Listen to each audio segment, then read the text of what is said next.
I didn't need to change them. I just changed my own behavior, and then I influence my environment, influence the people around you. So when you're trying to change other people, hey, you should do this, you should do that. If you just do it within yourself, oftentimes you influence the people to change around you. So when you change, instead of change him, no, change yourself, and then they change. It's like you create the life you want. And I know that because I've done it. If you're feeling fear, rather than worrying about knowing that you can do something, you just have to have the courage to do it. Welcome back to Create with Kate. I have an amazing guest today, Dom the Hypnotist. I am really excited about this because, as you all know, I just love everything about mindset and getting rid of limiting beliefs. So Dom has worked with some UFC fighters, NFL players, and other just highly successful people on removing those limiting beliefs and achieving greatness. He's also a speaker, a coach, and hosts retreats and all kinds of things. So welcome, Dom. Thank you for having me. I'm really excited to be here. It's when I met you right away, I just knew, I was like, okay, this is going to be great. Yeah. So I'm excited to be here. Okay. So as I was just mentioning to you, I work with our students at Wealthy Creator with personal branding. So figuring out like who they are, what they stand for, what makes them unique, and how to share that online, which is very hard for a lot of people, right? Because I find that it's hard for us to celebrate ourselves and what makes us great, right? Yeah. And then they are really afraid of being judged. Right. So with hypnosis, do you experience, does that come up a lot? Yeah. So when I first got into hypnosis, I had to deal with all that because before I didn't really need a personal brand. I had an insurance company and I had a way to make money without being on Instagram and Facebook and all these things. And so when I became a hypnotist, all of a sudden it's like, okay, I got to figure out how to promote myself. So, the fear of what other people think is one of the biggest fears of all, right? It's such a deeply embedded fear because thousands of years ago, if you did something that was out of the tribe's norm and you got kicked out of the tribe, well, you're going to die, right? You can't survive on your own. Yeah. So it's such a deep-seated fear that many people have, where it's like, hey, if I put myself out there, what are my friends going to think? My parents, the people from high school I haven't seen in 20 years that I don't even talk to, right? People start worrying about it.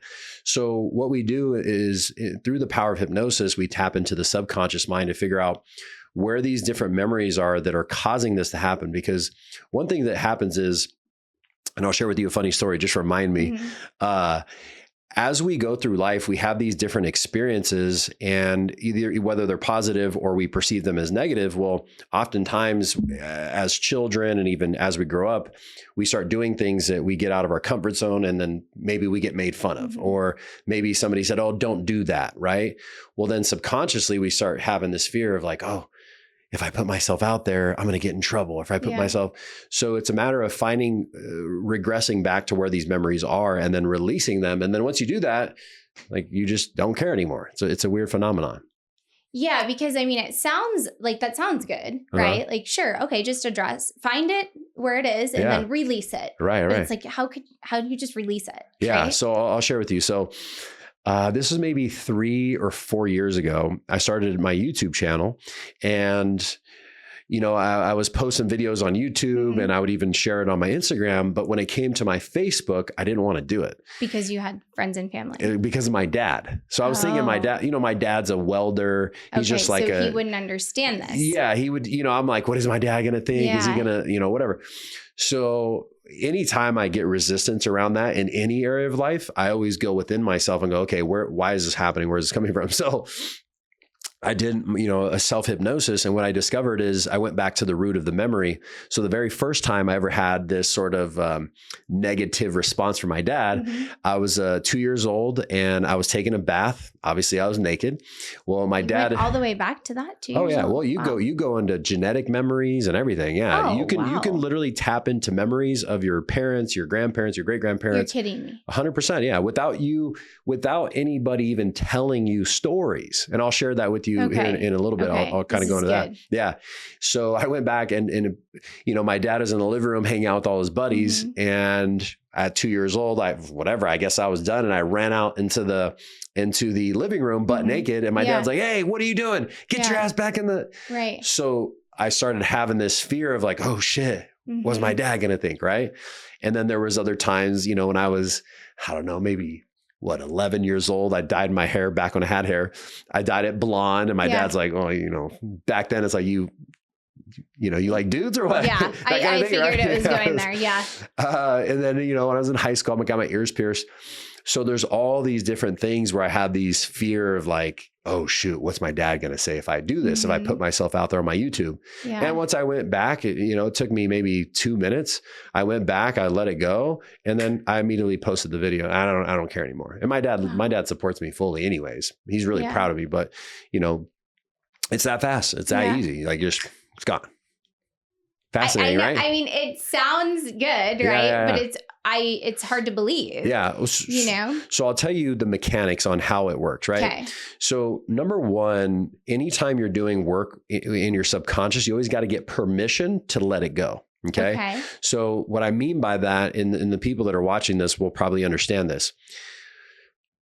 At the logical level, so we have our conscious mind, which is our logical mind. Okay. We're a reason, ration, you know, that's where that comes from. And then we have our subconscious. Our subconscious is where all of our memories are. Our subconscious controls the body.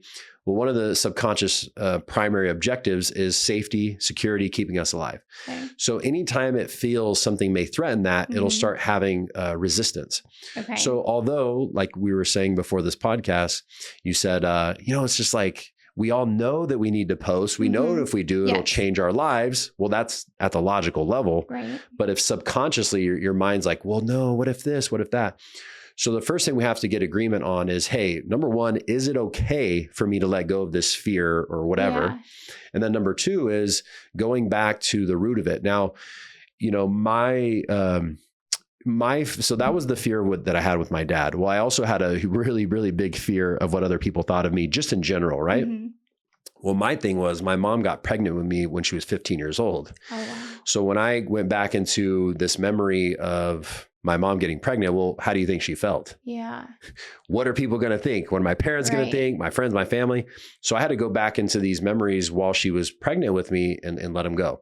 So the way you let it go is you just change the meaning and the perspective. Okay. Yes. So everything that happens to us in life is neutral, which means there's no such thing as a good event or a bad. We have to decide. We give it the meaning. Yeah. So, well, when you're 2 years old, you don't know that. So you just go, oh, dad yelled, I'm in trouble. This is bad. Right. Well, then you store that memory as a negative memory, and that memory will create physical anxiety and resistance in the body. Wow. So when you go back and you just flip the meaning to it, and then your mind goes, oh, okay, this wasn't actually bad. This is what I learned from this. Then boom, it goes away. And it's that simple. Yeah. It's really easy. Yeah. Isn't that crazy? I believe that. Yeah. I do believe that. I think that it does sound simpler than it maybe is, or maybe it's just my level of awareness on hypnosis, right? So it's like when you don't know something, then it's harder to believe. That's why it's good to put yourself in rooms of like people that are doing things you want to do, right? Because then you can see the possibilities versus not seeing them and thinking small. Yeah. But yeah, I mean, I think the mind is incredibly powerful. Yeah, absolutely. But yeah, so tell me, you said you were going to tell me a story though. Which one? I think I told you I was going to tell you like 5. Okay. You said to remind you of something. I told you the story about my dad. And then there was so the genetic memory thing, right? Yeah. And this has happened so many times. It's not even funny. So I had a client, and I'm just going back to the memory for a second. We were releasing a negative emotion. So one of the things that happens to us throughout our lives that really can dictate how we live our lives is the emotional experiences we have. So whether it's we got anger issues, we got anxiety and fear, maybe we got a lot of like sadness and hurt and guilt and things like that, shame. Well, as we go through life, those emotions start to build up and they build up and they build up. So one of the most common, well, women typically, the thing that is their thing is usually hurt, like emotional hurt. Mhm. My parents got divorced. My boyfriend did this to me. Somebody left me, that kind of thing. But this time I was working with a male client, and we were going back and releasing this emotion. And we went back in his mind, and he started tapping into this memory from World War II. Oh. So he's going through this memory, and he's sitting there and he's like, you know, man, he's like, I'm in a barn and it's during winter. And he's like, there's like 5 other people in here. And I'm like, okay, well, like, how does that relate to what we're talking about? He's like, I think like whoever I am, I'm about to get killed. I'm about to get executed. Oh, no. Right. Yeah. Well, so later on that day, he asked his dad, he said, Dad, you know, I did this hypnosis thing with this guy, and it ended up being his grandfather. And he told him the whole story.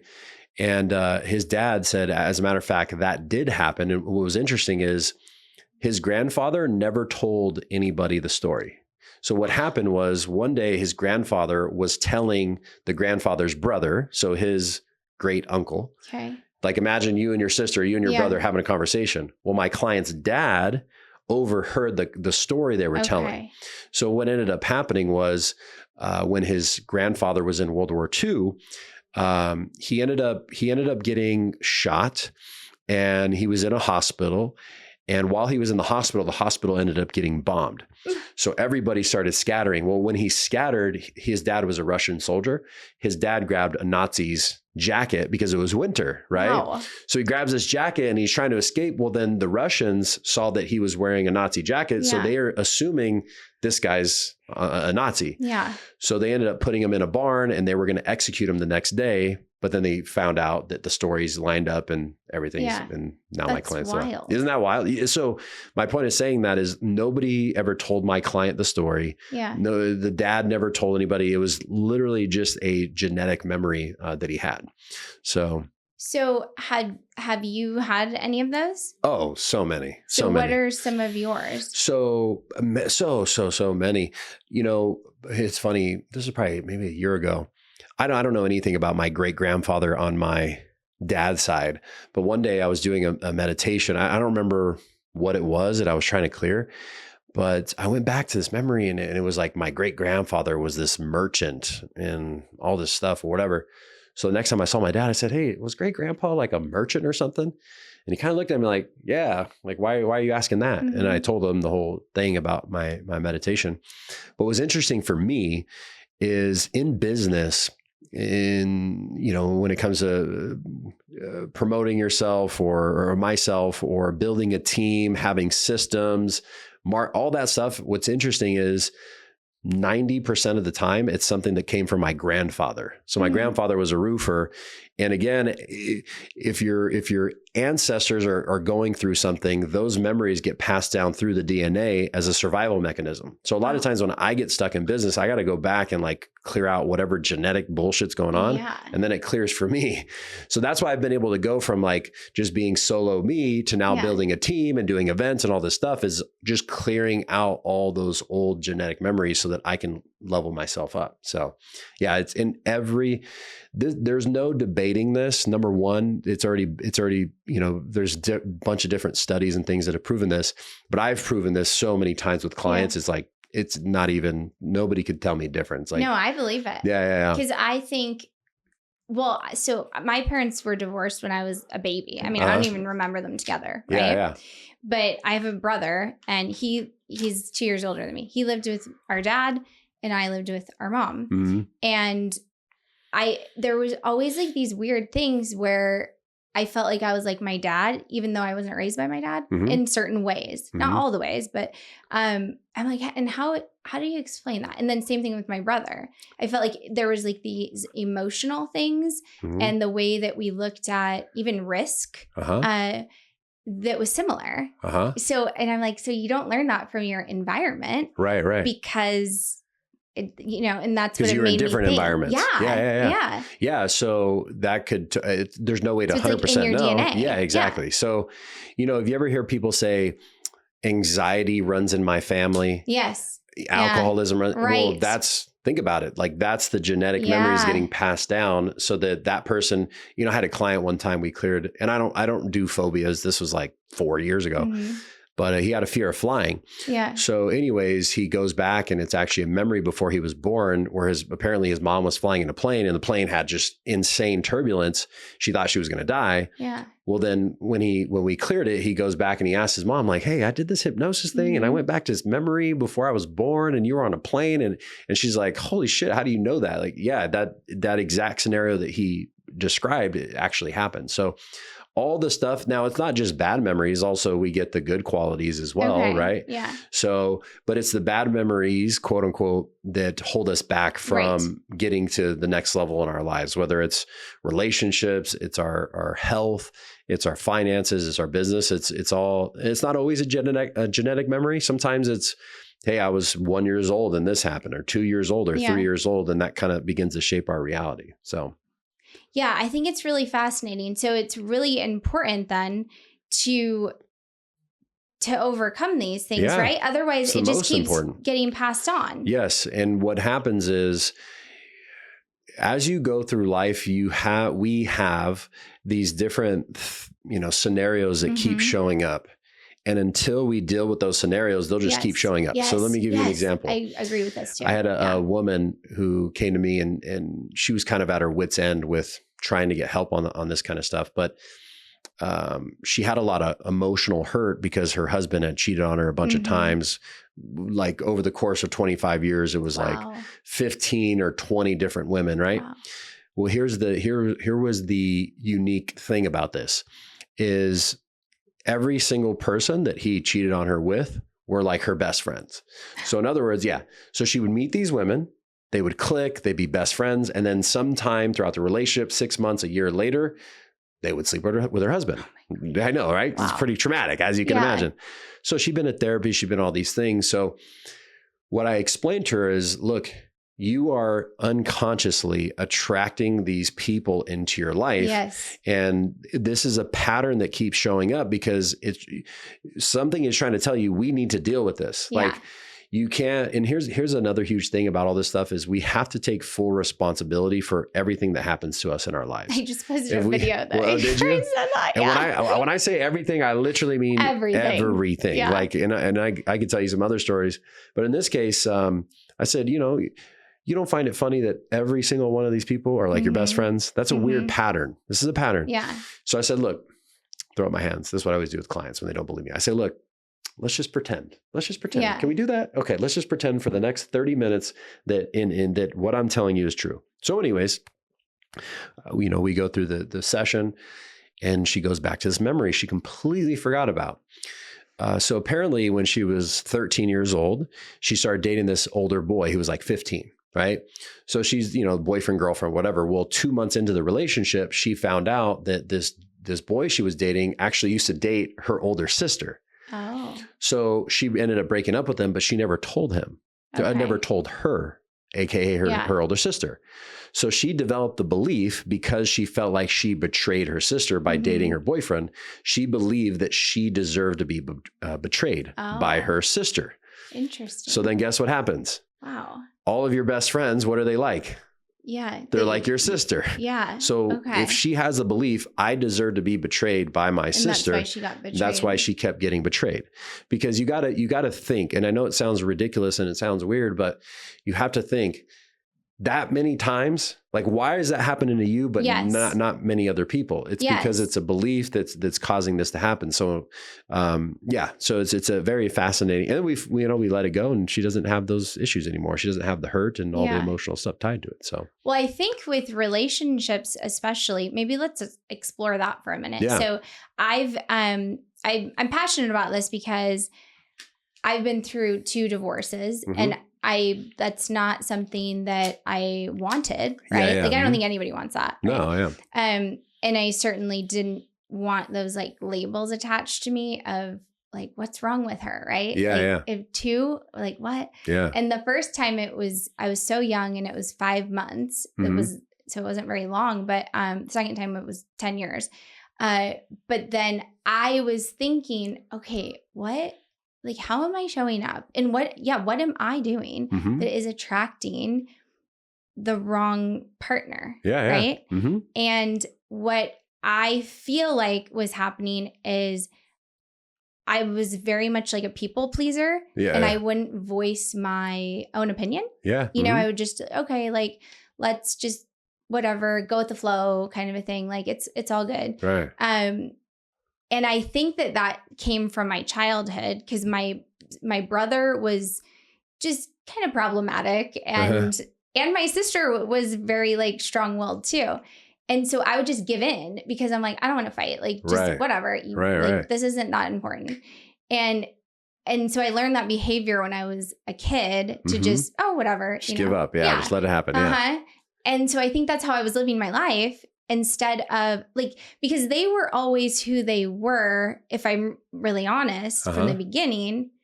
But for some reason, I thought I could change them. You know, but then I wasn't even taking a stand for my own beliefs. Right. Like, I don't know. It was really interesting to me. Well, it's interesting because what often happens is, instead of trying to change other people, if you just change what's going on within you, the other people will change. Yeah. So I'll give you an example. This is maybe 4 years ago. My fiance's parents moved to Vegas because we had our daughter, and they moved like right down the street, maybe 50 yards away. Well, when they moved to town, you know, her dad's a really good cook, and my fiance cooks every night. I've maybe cooked dinner 4 times in our entire relationship. But, you know, so she's like, I get a break now. My dad's going to cook. So for 2 months, we were going over there every single night, eating pastas and burgers and pizzas and all that stuff. Well, the 2 months that we were going over there, I kept saying, your dad's making me fat. Your dad's making me fat. Yeah. Your dad's making me fat. I put on like 8 pounds, right? In 2 months. And then after I realized, I'm like, oh my God, Dom, what are you saying right now? I'm like, no, I'm putting the blame off on him. It's me. I'm the creator. I'm putting myself in that position. Right. So I said, okay, here's what I'm going to do. I'm just not going to go over there anymore. And I'm just going to cook my own food at home and eat healthy. So as she started to go over there, within the first couple of days, they said, oh, where's Dom? And she said, well, you know, he's gained some weight since you guys started moving in. So he wants to you got a good he wants cook, to lose right? weight and he wants to start, you know, eating healthy. Well, kid you not, within a week, my girl started going to the gym at 5 o'clock in the morning, which she had never done in our relationship up to this point. Her mom started going to the gym with her. I never even seen her mom go to the gym once since we've been together maybe 4 years at a time. And then all of a sudden her dad started cooking healthy.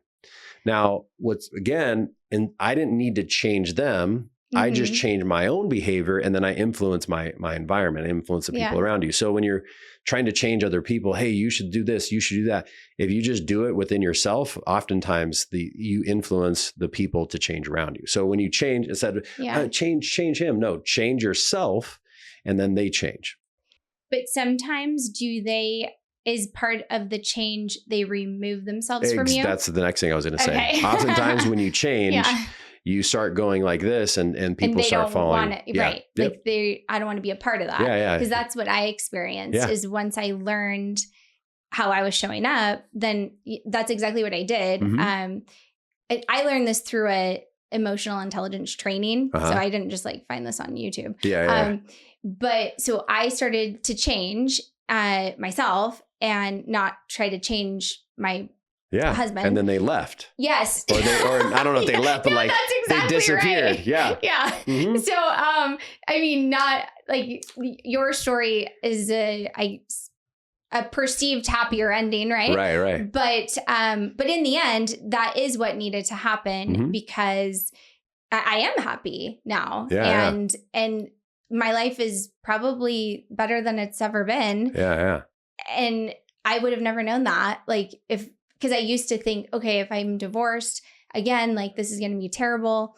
But that's because that's the meaning I was giving it. Yeah. Instead that's of exactly it. Now I can use my story to maybe help other women or men, whatever, you know, understand themselves and take ownership. Right. So I don't know. It is really fascinating once you start to really look at yourself. Yeah. And then not blame the other people. Yes. And look, it's a this is just what it is. If it's called cause and effect. So when we're at cause, we take full responsibility for everything. And when I say everything, I literally mean everything. If you get in a car accident, if somebody does this to you, it's all us. When we're at the effect of something, it's always his fault, her fault, the government's fault, my mom's fault, whatever. And when you place the blame outside of us, we're giving that person, that entity, that situation, the power over us. So we now no longer have power to change. So as soon as we go, no, you know what? This is my creation. Oh, I got in a car accident. Maybe the person T-boned you. Maybe it was their fault. But what was going on within you that created that scenario in your life? And when you understand that, you can start to remove these barriers that are going on that are causing that to happen. Yeah, and I could share. I got a million stories, so we can go whichever way you want with that. No, okay. So let's do this. Okay. Why don't you explain this to me? I feel like so many like blessings are coming my way. I mean, rapidly in the last month. Yeah. Okay. And even the fact that you're sitting here, like how that all came about. Yeah. Just for everyone listening, I found you not too long ago, just a couple of weeks ago? Or a week and a half. Something. Yeah. It was not long ago, but I was fascinated because this type of stuff, anything with the mind fascinates me. And so I'm like, oh my gosh, I would love to, I think I wrote you down on a list that really? I have of podcast guests I want. Oh, interesting. Yeah. And then I had a different podcast guest last night and then somehow you came up in the conversation from her, not me. Yeah. And then I was like, oh, no way. I want that guy on my podcast, you know? Yeah. And she's like, oh, let me just message him right now. And I'm like, oh, okay, sure. What, but like, there's been multiple things like this that have happened. Yeah. And so, and I'm not really sure. I mean, I've been doing a lot of work on myself and I've been reflecting and trying to really set the intention for what I want in my life. Yeah. But yeah, it seems to be really strong now. We get whatever we focus on, right? Yeah. So, and many people probably know this watching, but there's something in our brain. It's called the reticular activating system. It's about 2 inches above your brainstem. And its job is to seek out in our environment whatever is going on in our head, right? So this is why you ever go to buy a new car or even do research or you buy the car and you see it everywhere, right? It's because that's what you're focusing on. So because you were focused on, maybe you're expanding your podcast, you're like, I want to get these people and these people, all of a sudden it's all these events start to sort of transpire to lead you in the path you want to go. The challenge is often we get stuck on what we don't want and we keep focusing on it over and over. And then that causes the negative reaction to happen. So I would say you ask the question, why is that happening? It's because your intention is set on it and you're not having any barriers or any minutia in the way to get you there. So it's happening really, really fast. Oftentimes what may happen is when we set our intention on something, we've got so many layers of just fears and limitations that we have to remove those layers so that we can, attract or magnetize and really create that in our lives. Yeah. But as you mentioned, you've been doing a lot of self-work. Yeah. And through that self-work, you start removing those limitations. You start changing your perspective. You start learning more. And that just amplifies that, ability to manifest or create or whatever you want to call it. So, yeah, I think it's really amazing when you start to really look into that. And I think that is what makes you magnetic, and if you put that with social media, right? Like if you just do the work of showing up right on camera, that is good for you to build the habit. But if you don't do the inner work, I don't think it will work. Because you won't be magnetic. 100%. Because there's still blockages. Yeah. Right. Absolutely. Yeah. So you have to go inward first, clear the limiting beliefs. Yep. And then when you show up, it will be completely different. The results that you'll get from it. So in different spiritual practices, there's a saying where it's first you clear and then you add. Because oftentimes if you just try to add on top of whatever you're doing without clearing, you're number one, you're taking all that junk with you to whatever next level of life you're getting to. But also there's so much resistance that it becomes very, very difficult. Yes. So imagine if I have 2 magnets here, right? Yep. and they're really powerful, but in between them, there's a giant block of whatever, wood. Well, then if I put these magnets together, they're not going to be attracted to each other. So what do? Well, we don't necessarily need to make the magnets stronger. What we need to do is just remove the barrier, and then boom. So that's often what happens when we set our intention. Hey, I want this life. Okay, what are the barriers in between me and this life? And we clear them, and then shoo. And then this is how we show up. I have a fascinating story I want to share with you about all this kind of stuff. Okay. So this is how crazy the mind is. Okay. Right. And I've told this story 100 times and it never gets old because it's just so mind boggling. It's so mind boggling. So in the NFL season of 2021, I was working with a client and we started in preseason. He was like a, third, fourth stringer or whatever. So as we're working through the season, about halfway through, he got his first opportunity to start, right? So we would do weekly sessions and we jumped on our weekly session. He's like, yo, Dom, I'm really nervous. This is my first NFL start. So if there's any tricks up your sleeve, like now's the time to use it, right? Yeah. So, every week in the NFL, when you play a new team, you want to do your best to remember the plays of the other team so you can best predict what they're going to do, right? So I said, okay, here's what we're going to do. Since you're going to be playing, let's take the plays of the other team and I'll put it in a hypnosis recording and then I'll just have you loop it throughout the night. Okay. So it's a 30-minute recording, but you just play it on loop 8 hours a night, right? Okay. So your brain is just getting all the plays of the other team sunk in. Now, here's what's interesting. At the time, I didn't even really believe in the whole idea of like a sleep hypnosis or programming yourself while you're sleeping because I'm thinking you're sleeping. How does this actually work? If I'm not really consciously understanding it, like how does this work? Well, number one, your subconscious is never sleeping. So although you might be sleeping, this is why we don't die when we sleep, is because the subconscious is operating. So anyways, this is the first time doing it. I'm like, I don't know if this is going to work, but let's give it a shot, right? So anyways, he listens to it 4 nights in a row. He goes out, plays on Sunday. And he messaged me after. He's like, dude, I have never been more in tune with what the other team was going to do. He's like, it was like I knew what they were going to do before they even did it. Right now, all throughout high school, college, he never had that experience. So I was like, all right, I guess it works, right? Maybe this sleep hypnosis stuff is real. And mind you, I've been a hypnotist for 2 years. I just was like, nah, whatever.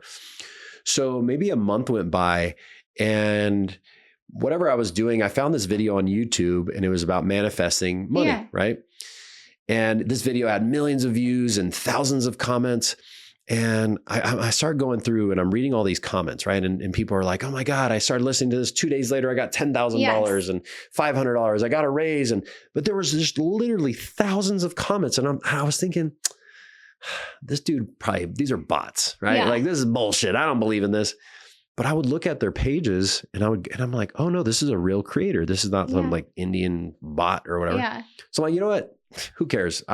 Whether it really works or not, I'm not going to lose anything. I'm going to be sleeping. Yeah. So I throw it on. I listen to it 4 nights in a row. Well, at the time we had our biggest week ever by about 50%. So I want to say that week I would normally sign up like 4 clients, 5 clients a week. And I had like 9 people sign up and which was really great. The challenge was though, at the time is I didn't have a huge team and everything like I do now. So I couldn't really sustain that. It was just me. So the sleep hypnosis was so powerful. I had to stop listening to it. I was like, I got too many clients right now. Right. So then maybe another month or so after that, I had this epiphany and I'm like, you know what? I'm a hypnotist. Why don't I just create my own sleep hypnosis? But what I'll do is I'll be very specific about the wording so that I'm not getting all this extra money with all this extra work, right? Because what good is more money if you got to work more? With less work. With less work, exactly. Yeah. So I made this hypnosis recording, which is very similar to the one I listened to. And what I did is I put it out on my YouTube, on my Instagram and all that. Well, within like 2-3 days, people were commenting like, oh my God, dude, I started listening to this and I got a raise, or my calendars or my appointments are filling up on my calendar and all this stuff, right? But then I had other feedback and people were saying that they were listening to the recording and that it sounded distorted and that they couldn't understand it, right? Oh. Yeah. So I'm thinking like, I'm like, what? Yeah. Like, how do you not? So I thought maybe I either messed something up when I was recording it, as my first time doing it, whatever, or maybe it was like they needed to update their phones or their computers, whatever. So I just kind of left it at that, whatever. Well, then what I started doing is, because we work with a lot of business owners and salespeople, and all business owners and salespeople want to make more money. So I started giving this to all of our clients as a part of their homework when they came in and signed on to work with me. So same thing happened within a few days. People were like, oh my God, this is crazy. All this money's coming out of nowhere. But then one client in particular, she messaged me one day. She says, she goes, Dom, I think I'm going crazy. I said, what's going on? And she goes, no, that's not what she said. She said, Dom, I think something's wrong with the recording. I said, what's up? And she goes, well, I was listening to it for the first 3 days. I could hear it perfectly fine. And she goes, but now it's sounding distorted. I can't understand it. So I said, I've heard this before. Screen record it, send it to me. I'll take a look. So she screen records it. She sends it to me. I play it. And I'm like, yeah, sounds fine. I don't know what you're talking about. So then an hour goes by, and this is where she's like, Dom, I think I'm going crazy. I said, what's going on? And she goes, I just shared your recording with my partner. We're in the same exact room, listening to the same exact thing, and she can hear it perfectly fine, but I can't understand a word. And she said, it sounds like it's in a different language. So imagine this. Imagine you can hear your favorite song for 3 days, and then suddenly you can't understand it. You probably think like you're having a aneurysm or something, right? Yeah. So I was like, what question? Like, what are you saying? I didn't know what was happening. So I said, okay, let's talk about it in our session next week. Right. Yeah. So we jump on our session. I do all my work on Zoom and stuff like that. And, I needed to see it for myself. I'm like, let me really investigate this. So I share my screen, play the recording, and sure enough, I could hear it as clear as day, and she couldn't understand a word. She could read the captions on the screen, but it wasn't processing auditorily. So I just was like, okay, this is really weird, but let me just go with my instincts. So I figured, okay, if her brain is not processing this auditorily, she must have some type of fears or limiting beliefs around what is being said in the affirmation, right? So we do this thing called this, I called it now, I didn't have a name for it back then. It's called the subconscious success test. So essentially what you're doing is I go through the recording and I say, hey, subconscious mind, why are you not letting me hear this part? Which like the first part is large sums of passive money come to me, right? And then the next part, easily and quickly from multiple sources, all these things. So one by one, we discovered she had all these fears and limitations around money and success. So she was afraid like, hey, if I make a bunch of money, my friends and family are going to be jealous of me. They'll be envious. I'll lose them. She believed that she couldn't have multiple sources of income, all these things. So long story short, I go through, we remove them all, clear out all the limiting beliefs. 45 minutes later, I play the recording and she could hear it perfectly fine again. Now, since that has happened, this phenomena has happened to literally hundreds and hundreds of people. So I do like a free session for people every Saturday. And one of the things we do is if people want to sign up for more services, they get this program, right? And part of it is the sleep hypnosis. And, again, it's the weirdest thing, but it's so funny because the people listening to this right now are probably thinking, I'm lying or whatever, or maybe they think that, that'll never happen to me. Every single person that has ever happened to thinks, oh, that's not going to happen to me. And it does. Right. Another interesting thing is, I have clients that are worth millions and millions of dollars. They make a ton of money. And you would think like, oh, this guy's not going to have any blocks around money, but they do. And oftentimes maybe it's not the whole recording. Maybe it's just one piece, right? Or whatever. And so we removed them. I need to hear this recording. I'll send it to you. And, what's also interesting, after this happened, maybe a couple weeks later, I do a group where I teach people stuff. I do hypnosis, all this stuff. So I taught people how to create their own affirmations. So there's this app you can use, and basically you record whatever affirmation you want. I have it. Oh, do you? Okay. Okay. What is it? Is it the Parrot app or something? Wait, is it Think or something? Oh, no, it's probably a different one. So you can record your own affirmations, and what happens is you record it and then you play it, and it'll just play all throughout the night. So you could just hypnotize yourself essentially. So here's what was crazy. I taught people how to do it. I didn't teach them what to say, or I didn't tell them what to say. I said, this is how you structure your own affirmation so your subconscious mind accepts it. So people started creating their own affirmation. Well, guess what happened after a couple of days? They couldn't hear it. Some people couldn't hear their own words, their own voice, their own language, everything. Their minds started blocking it out. Yeah. And then again, we go back in and we remove those blocks and suddenly they can hear it again. So it's the wildest. So it's an ongoing process too. Well, so with the sleep hypnosis, the one I just mentioned, typically, and again, I don't know what the percentage of the people that happens to. It happens to a lot of people. But what happens is we'll do like a clearing, right? Yeah. Okay, we got to clear all these blocks. And there's also a way that people can do it on their own. If maybe people can't afford to work with me one-on-one or whatever, they can't afford to work with one of my team members, we have a process they can do it for themselves. So, so you go through, you clear it. Usually the first time you're good. It doesn't come back. But I have had clients where we clear it, they can hear it fine. And then a couple of days later, it comes back and then we have to clear it again. So yeah, it's mind boggling. So I did forget to mention that's why it's so crazy. I'm like, oh, okay, that makes sense.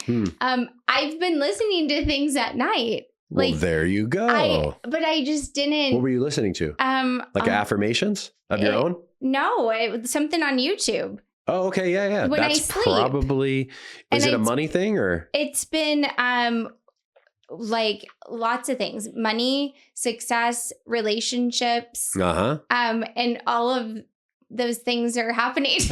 I see. Look, but I didn't the proof realize is there. That was the same kind of thing. Yeah, it's the same thing. I just thought it was these sounds, right? But I think it's sounding similar. Yeah, it's probably has different affirmations on all areas of life. And no, I'm telling you, if anybody's skeptical, I'm a super skeptical person naturally. So learning hypnosis, I didn't believe it was real, and hearing this kind of stuff, I go, yeah, right. But it works. I've had clients just completely transform their lives just by listening to, and it's not that I'm so special and it's my thing. It's not that. It's again, you can create your own and it would work for you, or you could listen. It doesn't matter. I mean, think about it.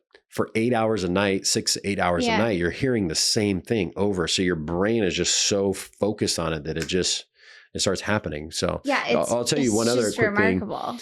I've also had it where one client in particular is coming to my mind. I remember one day I was doing a group call and I was teaching people about the importance of, sorry, I need to revisit that lesson for myself right now. Yeah. But it's the importance of letting go of resentment. So I tell this story about how me and one of my friends, my best friend, got in an argument. We stopped talking. Long story short, we ended up rekindling. And then after that, a couple months later, he died. Right. So stop it right now. Yeah. What's that? What? Did that happen to you? This is insane. What? I'm getting the chills. What happened? Yeah, that did happen to me. I just was talking about it really? On this podcast 2 days ago. Oh, shit. And your friend just passed away? No, that wasn't recent. But this same thing happened where I got in a fight. It was my dad. We didn't speak for 2 years. I got this I felt like it was God speaking to me one day. And I had to go see my dad, right? And I did. I forgave him, told him I loved him. And then after that, he had passed away. That was 5 years ago. Oh, wow. Sorry to hear that. I'm it's the same story. Same kind of thing. Yeah. It's weird how that pops up, right? And it's holy shit, the synchronicities. I know. So it's weird. I know. So yeah. And what ended up happening, I was telling the whole story and there was a part where I said, I pick up the phone and my other buddies giving me the news. And I talked for another 10 minutes or so. And one of my clients said, Dom, the craziest thing happened when I was listening to you. She said, I could hear you. Everything was going normal. She's like, as soon as you got to the point where you picked up the phone and you heard that your buddy passed away, she's like, for the next 10 minutes, I was listening to you, but I couldn't understand you. Kind of the same thing with the sleep hypnosis. She's like, it sounded like you were underwater. And she goes, and then next thing you know, after 10 minutes, I didn't realize it, but I passed out. And she goes, I woke up 10 minutes after that. and you were still talking, and she goes, sorry, no. She passed out. She woke up 10 minutes later. The call wasn't over yet, but her phone had died. Well, her phone was on 100%. It was 100% charged in the beginning of the call. And suddenly her phone died like in 40 minutes on this call. But that's another topic for another day. But wow. Yeah, just imagine that. Imagine if I'm talking to you right now. Yeah. And suddenly I go on with the story, and then all of a sudden you can't hear me. You would think something's going wrong with you. Bizarre. That would be really bizarre. Yeah. Yeah. So it's there's so many energetic layers to everybody and what we have going on.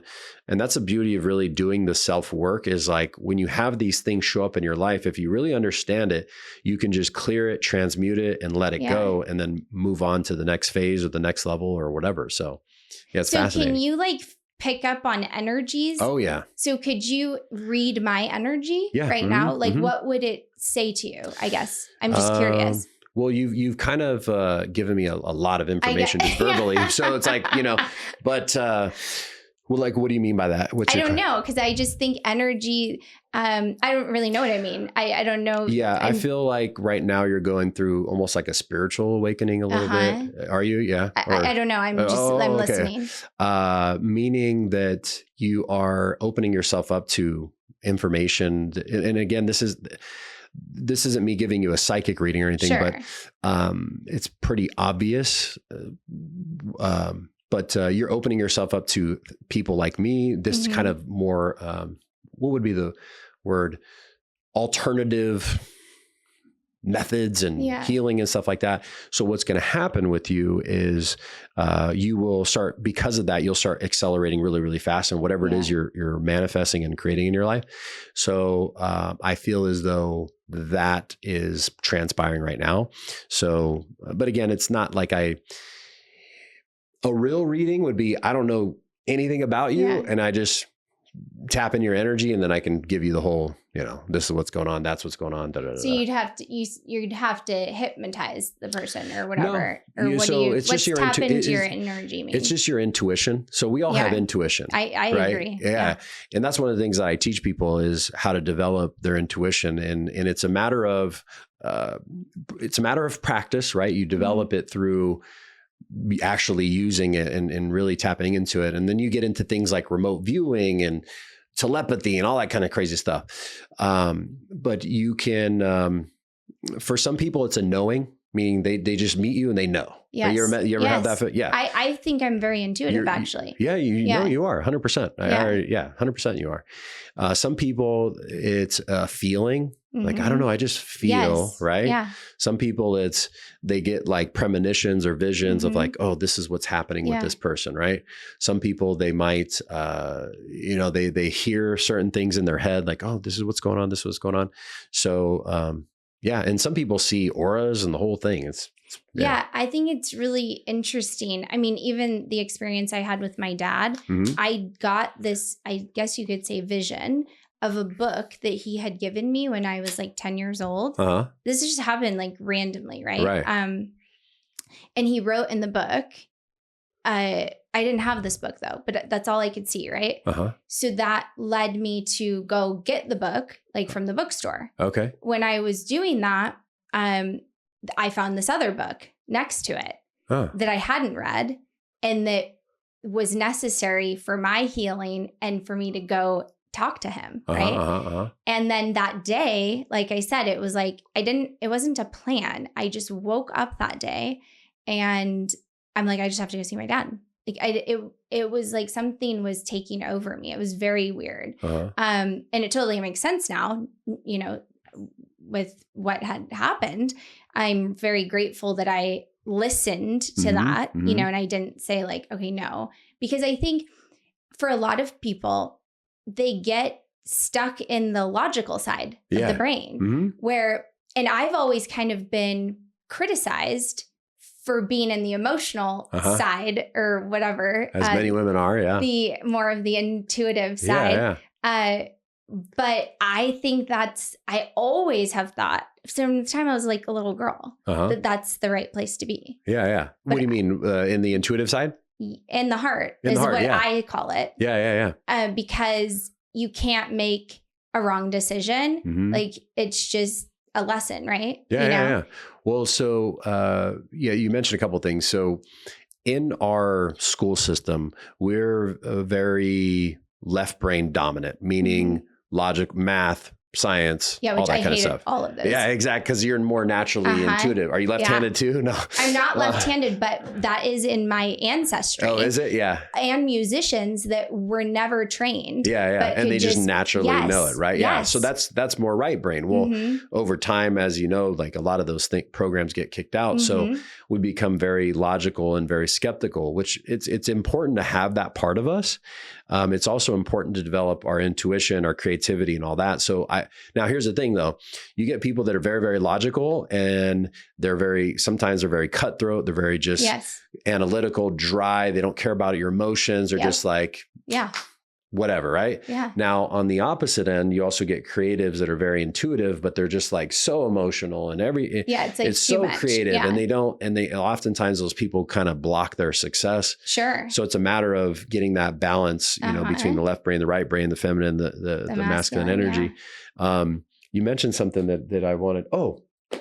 So let's talk about the energy thing real quick. Okay. So I'll show you something that was one of my first real openings to understanding that we are energy. We are projecting out an electromagnetic field, an aura that you can intuitively pick up on it. So take your hands, shake them out like this. And for the viewers watching, you can do the same thing. So take your right index finger, put it really close to your left palm, and go like this. Okay. Feel that? Make sure you're breathing. Yeah, there you go. Okay. Now you feel it? A little bit. Okay, now pull your hand away. Make sure your hands are loose. Okay. Make sure you're breathing. Should I open up my... Yeah, that'll help too. Okay. And go as far as you can until you can't feel it anymore. I don't feel like I can feel it right now. Put your hand out. This way. There we go. No, like this. Yeah, like there you go. Yep. So can you feel that in your hand? It feels like warm. Okay. Let me start a little closer. Okay. Can you feel it? Yeah. Okay. Can you still feel it? Mm-hmm. You still feel it? No. Okay. There you go. Relax your hand. There you go. Okay, I can feel it. Got it? Yep. Can you still feel it? No. So what is it? Is it me? No. Pull your hand. Pull it back. Yep. There you go.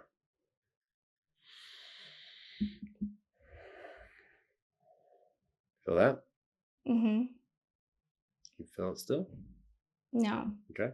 I'm a little tense because I'm like trying to balance myself on this chair. But you feel it up until about right here, correct? Yes, I was closing my eyes. Okay, look into the camera and tell them that you felt it. Or am I playing a trick on you? No. I was verbally saying when I could feel it and when I couldn't. But yeah, I shut my eyes. Now shake everything out, really relax. Take a deep breath. Okay, now do it for yourself.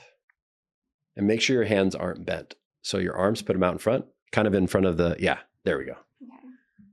I'll keep everybody entertained while you do it. Okay, yeah. You feel it now? Mm-hmm. Okay, go. Keep going. Pull your arms apart. I feel it. Okay. Take a deep breath. Relax as you breathe out. And feel like your hands and everything, all the pores in your body are opening up. Okay. And do it again. We'll just start. You go to the edge to wherever you're at. Yep. Now make sure you're pointing at your hand because you're pointing down at the ground. Okay. There you go. Right there. Yep. Okay. You feel it? Yeah. Okay. Now keep going. Go as far as you can until you start. And just move your left hand because the mic's in the way. Okay. This hand. Yep. I'm moving both of them. Yeah, just move one. And go as far as you can.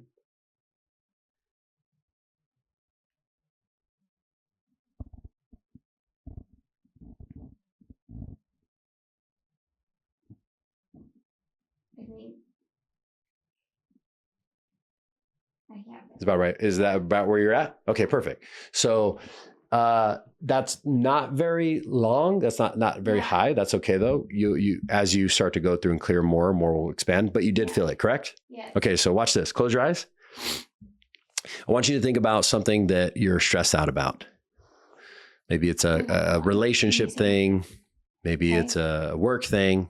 And really, as you do it, imagine like you could feel the anxiety build up in your body. Let me think. Okay. Just for a moment. And then I'm stressed out about. Yeah.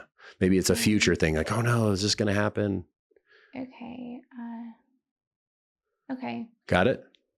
Okay. Once you feel the anxiety building in your body and you feel like your chest starting to tighten up, your throat starting to get tight, you kind of feel those feelings coming in, go ahead and let me know.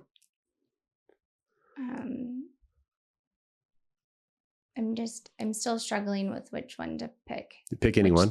Doesn't matter. Okay. Okay. You feel it? Mm-hmm. Okay. Now open your eyes, go back and test it again and notice what happens. Is it there or is it gone? It's gone. Mm-hmm. I'm assuming. I don't know. Is it? I don't. Do you feel it or no? A little bit of like warmth. Okay, but is it as strong as it was before? Okay. No. So the reason that happens is we have these energy centers in our body. And when we start to get anxious, those energy centers start to tighten up. Okay. So we have energy meridians that run down our hands, down our feet, out of the top of our head. So when we're open and we're feeling free and we're relaxed, the energy is flowing through us very smoothly. Okay. So that's why you could feel it as you started to go out. And then when I was doing it with you, whenever we get anxious or stressed, all those areas tighten up and then the energy stops flowing through the body. And then that shrinks your electromagnetic field. So you talked about energy. Yes. That's what that's a proof that it's real. Yeah. That's wild. Yeah. And when I do these podcasts, I will, and I suppose this is because I'm so open now that I'm putting this all together. But people will open up to me that don't normally open up. That it'll be surprising to even them. And the conversations that we will have are pretty deep. So, but that's because my energy is open. So then it's allowing them to be open. Yeah. Right? Mm-hmm. Yeah, 100%. Yeah. Okay. It's that definitely happens to me because of the work that I'm in. I'm a healer. So people just, it's just somehow they find, they find you, and as you start to really understand yourself more and you work with other people and you understand other people, it's like a mechanism that you can't turn off. Like you just, like everything that you're saying is just going as data in my mind about who you are, what beliefs you may have and all these different things. So it's really interesting because you sell real estate, right? Well, I used to. But now you do the content stuff. Yeah. So now that you create content, like when you look at it, there's certain things about it where you just know certain thing and you can't unsee it kind of thing. Yeah. Right. So like, oh, this person did this angle on purpose and this and or whatever, the lighting and all that. But without the trained eye, you just look at it like it's whatever. Well, that's how I am with people where it's like, I understand it on such an intricate level, sort of behind the scenes that when people are giving me information, whatever it may be, it's just all and downloading. And so what's happening with you is because you are open like that, people, and you're very calming energy, people just start spilling their guts to you. And you're like, how the fuck did we get here? Yeah. Right? I mean, it could be a total stranger, even on Instagram. In my DMs. Right. And then sometimes lately I've been like, oh, how do I want to respond in a way that could help them. But I'm like, am I qualified for this? Like, Hey, if they came to you, sure you are. Yeah. So I've been having those types of experiences lately. But okay, with that being said, what would be like a powerful affirmation for somebody that is fearful of creating content? What do you think? Let me think for a second. Because I don't want to just spit something out. It's just bullshit. So here's the thing with affirmations. It's interesting. The other day, I was doing a meditation and this whole thing came to me, this method or whatever you want to call it. Most of the time people are doing affirmations they're actually, I don't want to say most of the time, a lot of the time they could be actually doing more harm than good. Okay. Here's what I mean by that. If you are not, if your mind, your body doesn't accept the affirmation that you're telling it, you're actually doing the opposite. So let me give you an example. Like if somebody says, I'm whatever, like I'm a millionaire. Yeah. And they're not a millionaire. What's happening in the back of their mind? What is their mind saying to them? That you're lying to me. Exactly. And what happens if you have a friend that lies to you all the time? Well, you don't trust them and you feel betrayed. And you stop listening. Yeah. Right? You don't trust them. So what do you think's happening every time you give yourself an affirmation that's not actually true to you? Your mind's going, you're lying, you're lying, you're lying. And it eventually just wants to tune you out. Okay. So what we want to do is we want to create affirmations. Now, when you're in trance or hypnosis, it's different because you're bypassing the critical faculty. Okay. So essentially, we have our conscious mind, our subconscious mind. Well, the barrier between that is what's called the critical faculty, or in other words, we'll call it the critic, right? So as you're receiving information, the critic checks in with the subconscious and goes, hey, do we align with these beliefs? Is what this person telling us true for us or true in general? And if the subconscious says yes, then it'll accept it. If it says no, it gets rejected. So that kind of goes back to what we were talking about with the sleep hypnosis. Yeah. People are taking information in, their mind's rejecting it. Like, no, I don't believe this. I'm afraid or whatever.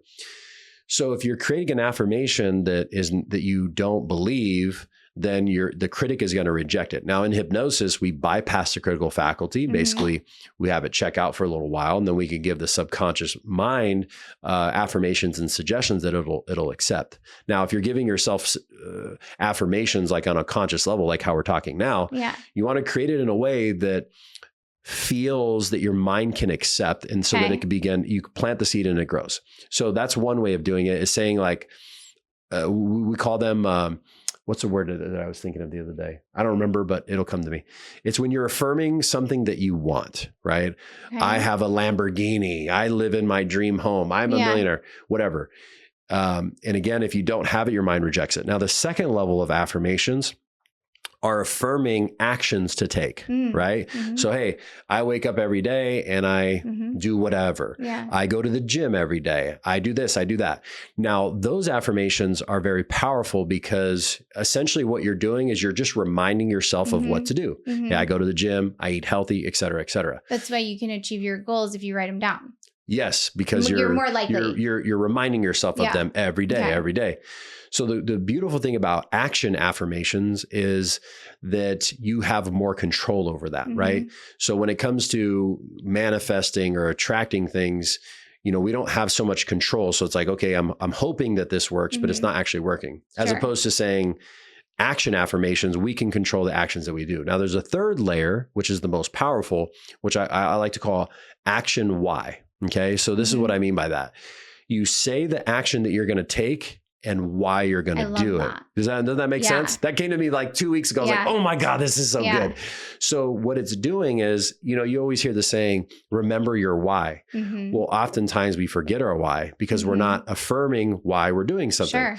So imagine that somebody that wants to lose weight or something, they're like, okay, I'm going to get in shape. I'm going to eat healthy. Well, that burger comes out and all of a sudden what happens? It's looking pretty good, right? Like, oh, damn. And then they feel tempted to eat it. And most of the time they'll eat it. Now imagine in that moment, if I stepped in, I said, hey, don't eat the burger because you want to get in shape to look good at the pool, or you want to be sexy to attract the man of your dreams. Now what happens in that moment?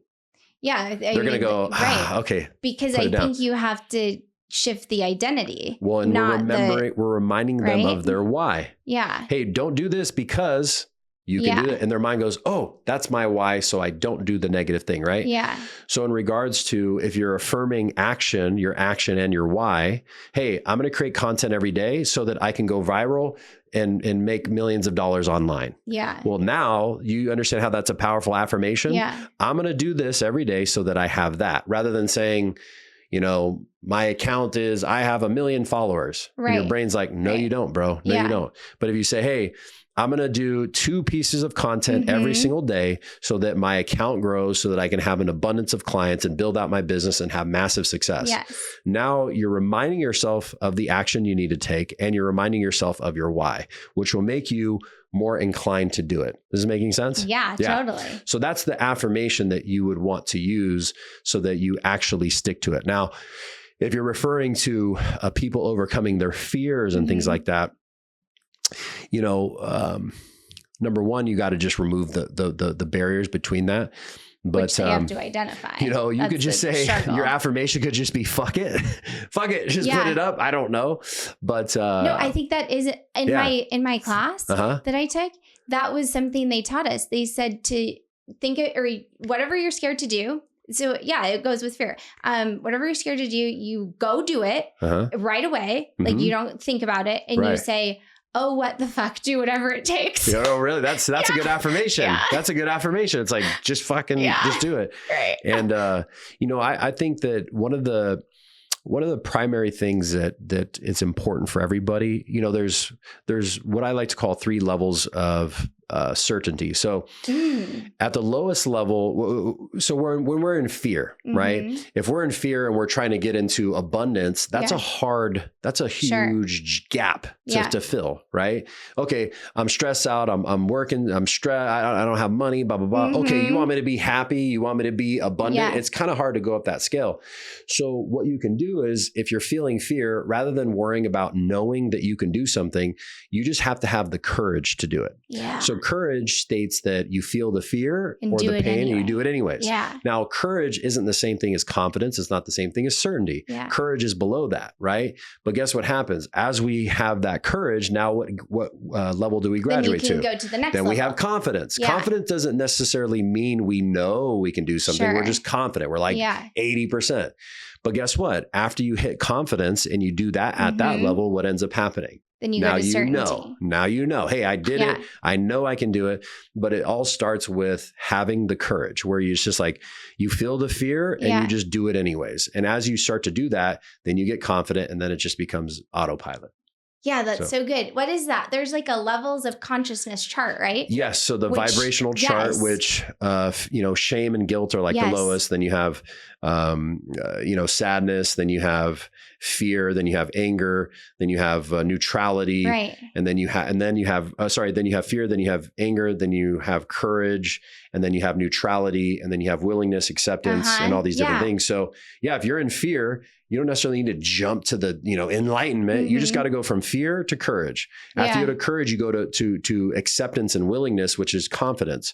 And then after you go through confidence, ultimately the highest level is enlightenment. Well, enlightenment is understanding and knowing something. It's having knowledge bestowed upon you. Knowledge is knowing. Yeah. Well, what is certainty? Certainty is knowing something. So if we're not confident 2 + 2 = 4. We know 2 + 2. We're 100% certain.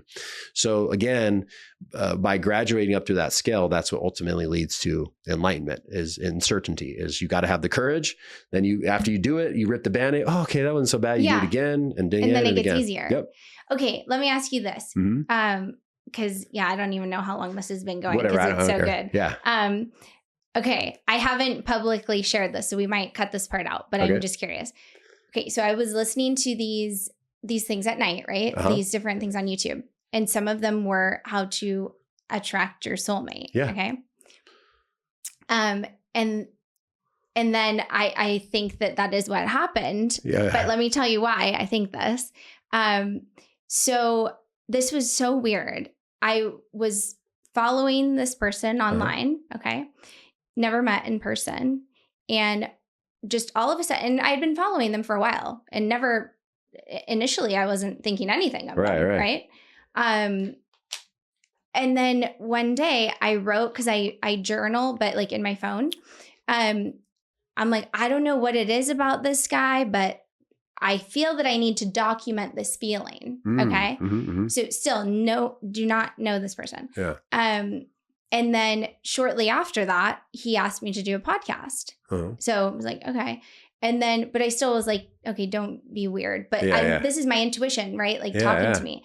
And so I'm trying to I'm fighting the logical mind and my intuition. Yeah. Yeah. And so, anyway, do the podcast, great energy. Like I had never felt before. Yeah. And so I'm like, that's kind of crazy. And then sure enough, then he asked me out but it was like 2 weeks later. And then we go on this date. Well, and that was the Mentalist, the show. Oh, okay. Yeah. This guy's throwing these balls into the audience, right? There's like these foam balls. And he catches one. And it's the number 33. And what's weird is like 2 years or something before, 2 years ago, I saw threes everywhere. And I noticed that. So then I looked it up, right? And then I put it into my little journal thing. Right. And it said, represents soulmate on the thing that I screenshotted, right? Okay, yeah. So I'm like, this is friggin' weird. Yeah. And so as far as like energy and intuition, and then the hypnosis thing or the whatever soulmate attraction YouTube video, right? Does that all like make sense? So earlier when you asked me to read your energy, I don't know if you could tell, but I was like kind of holding back something. And that's what I didn't want to like put that out there, the relationship stuff, because I don't know what you got going on here. But that was the first thing that I heard is like, whatever you got going on with whoever that is, keep going with it. That's what I was getting at. Wow. I just didn't want to like put your stuff on blast. Okay. That is powerful. Yeah. And wow. It's funny you say the 33 thing too, because I don't know if you're into numerology at all. I'm so into it. Oh, it's so real. Yeah. It's just, I used to be really skeptical about numerology. And then one night I was at dinner, there was maybe 12 of us or 14 of us there. And one of the women that were at dinner said, to one of the people there, hey, you're a 33 life path to so-and-so. Okay. And like, what does that mean? Right. And then she started to describe it and he's sitting there like, yeah, I mean, that is me, right? Yes. So anyways, this was when I first started getting into it. And then we started going around the table and we basically, somebody pulled out their phone and said, okay, add up your birthday. Okay, you're a life path 4. Here's what this means. Right. And you're this and you're that. And every single person that went around the table, it was just exactly spot on. And, some of it can be very general. Like, so wait, what are you? I'm a 33. That's your number. Yeah. Okay. So, but that's a rare one, isn't it? Yeah. So they're 11, 22, and 33 are master numbers, which are rare. Yeah. So 33s are teachers. We're the master teacher, and that's what I am. I do hypnosis, but I teach. Could you guess my number? I know mine. Oh, I don't know. I don't know, 9 or something. I don't know. What are you? 7. Oh, 7. Okay. Yeah. So 7s are supposed to be like really smart or something, or what's I think the 7? They're I don't intuitive. know. I think actually. From my understanding, 7s are very intelligent. I can't remember. I think they're like geniuses. Yeah. I mean, I'll take it. Let's see. But it's just funny that you say the 33 thing because that's your life path. Wow. What happens with me is deep thinkers, spiritual analysts is what it says. Oh, okay. It says someone with life path number 7 is the logical mystic, the spiritual analyst, truth seeker. Well, what have you been talking about this whole time, right? Wow. Like, my logic. And then, yes. And then, I don't know if you remember, but one of the things I said is like, you're going through the spiritual kind of thing that's going on. So yeah, that's very, very accurate. But no, it's funny and that kind of gives me the little wink that I'm where I'm supposed to be because of the whole 33 thing. That's just it's everywhere. It's one of those things. Once once it's on, you can't. But what happens though is that when you're out of alignment, you'll stop getting those little hints and those little clues. Or you just aren't aware of them, maybe. Like, well, you think, or how does that work? I think if you're referring to, what do they call that? Cognitive bias, where meaning whatever you're thinking about, you'll see everywhere. So if I'm like, I'm a 33, then I'll just see 33. But, and I used to think that, and it's just, there's too many things that have happened to me to where I know, and people might think it's weird. And honestly, I don't even like really publicly talking about certain things because people think you're a quack or you're a weirdo. But there's just been so many things that have transpired with the 33 that I know. What other things? So I'll give you an example. Mean, if people think we're weird, oh well. Whatever, I am a little weird. Yeah, fuck them. Who cares? So I didn't realize this, but So I did my first in-person hypnosis training where I trained other people in hypnosis and spirituality and all that kind of stuff this year. And I didn't even think about it, but so there's many things. So one was, as I was driving over to the place to go do the training, there's this big building that says 333, right? So I'm like, okay, whatever. That's not really that big of a deal. Like there's plenty of stuff, and then there was a couple of things, but one of the funniest things was, I went to Target to go buy some candles, some pens, and something else. Yeah. And I go and I buy my thing, and guess what the receipt is? Oh, it's 33.33. It's 33.33. Now that's never happened in my entire life. Yeah. So what I take that is, I'm getting some what things.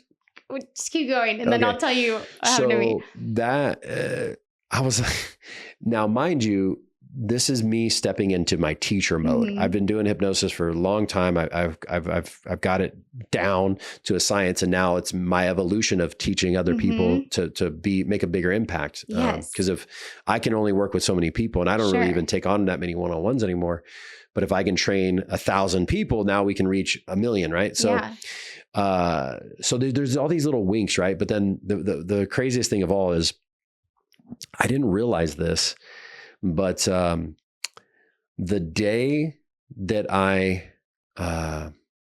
got certified in hypnosis and graduated or whatever, it was, the day that I started my first hypnosis course that my mom got me, I think I told you out there, it was on March 3rd, right? So never really thought about it. Well, I didn't even realize this. Guess what day that my first hypnosis course ended? Was it March 3rd? March 3rd. So I started my hypnosis journey on March 3rd, and I closed out my first hypnosis training on the same exact day 5 years later. Now, I didn't plan that. I wasn't thinking these are the days I want. What happened. Yeah. And oh my God, I wish I had a video of it. Yeah. I was fucking bawling my eyes out. Like it was just, I couldn't hold in all these tears as I was like giving everybody their certificates and graduating. I was just, holy shit. I don't think I've ever cried that hard in my life. It was like a good cry, right? Yeah. Oh my God, I made it so far. Right. And then I thought, I'm like, oh my God, dude, that's so weird. Like I literally, the first day I stepped into this journey was on the 3/3. And then, the other day we were talking about how I do events and stuff. So our last event we just did was at Circa. Well, we have all the AV and the pipe and drape and everything. And I go back, and there's a back room where it's just for the speakers or whatever. And I'm sitting back there, and I'm like, whatever, I'm just getting prepared and like in a meditation. And I look over at this box that's just sitting there, and the box has the number 33 on it. And what's funny is the box next to it was the number 12. Well, what's 1 plus 2? 3. So it's like 3. Because oftentimes, I sometimes I doubt, like, okay, is this what I should be doing? Yeah. Is this the next? Then you get a sign. And then you get those little, like what you just said a little while, 33. I'm like, okay, yeah. My intuition was telling me to come here. Normally, I wouldn't just be like, because it was so last minute. Yeah, like, okay, yeah. I was like, you know what? I know that this is the right move. I didn't know anything about you. I just know through Sonia, but I took it as I was like, I'm just going to follow my intuition on this one. And it's obviously it's working out great. So no, that's what because I said the 22nd or whatever. I'm like, it's free. But then I'm like, you know what? Actually, I could be free tonight. Let me just see, I don't know. Right. But I was just thinking as you were talking about all the threes. So what happened to me, like now I'm like, oh, there's more to it. I officiated a wedding shortly after that first date, like maybe like the 2 days after. Okay. I've never officiated a wedding before. So that was kind of unique, right? Yeah. The address of the wedding venue was 333. Oh, interesting. Here in town? Like, yes. It was 333 like Valley View. Okay. It was Springs Preserve. Okay. And so I'm like, that's weird. And then the other thing that was weird is in that show, when the guy was asking, he talked to people in the audience, oh, what are you here for? What are you here for in town in Vegas, right? Like everyone was saying they were there for their anniversary. Interesting. And so I was like, that's weird to me too, right? Right. Then I go to exchange some jeans the other day, but then found some other things that I wanted to purchase in the process. And guess what my total was? 33. 333. Exactly. Yeah. Was there change? Or? I don't. Well, there's probably change, but it was 333 plus change. It was 333 something. Yeah. But can you believe that? No, I mean, yeah. It's, you can believe it. But, yeah, I know I can. But also, what was weird is, so I had started dating, I guess, in January, right? But because I was very intentional about the guy you're talking about. No. Oh, okay. I was very intentional about being alone, right? After, because I had to go within. What am I doing to attract the wrong people, right? Plus, I had never really been alone. So then I started dating, and everyone at the office, like, we're all like friends here, right? They're like, you got to go on the apps. I'm like, I've never been on an app before. Like, okay, whatever. So I was on Bumble, and they found me this guy, right? And he was super nice. I ended up going on like 5 dates with him, and incredibly nice guy, like good looking.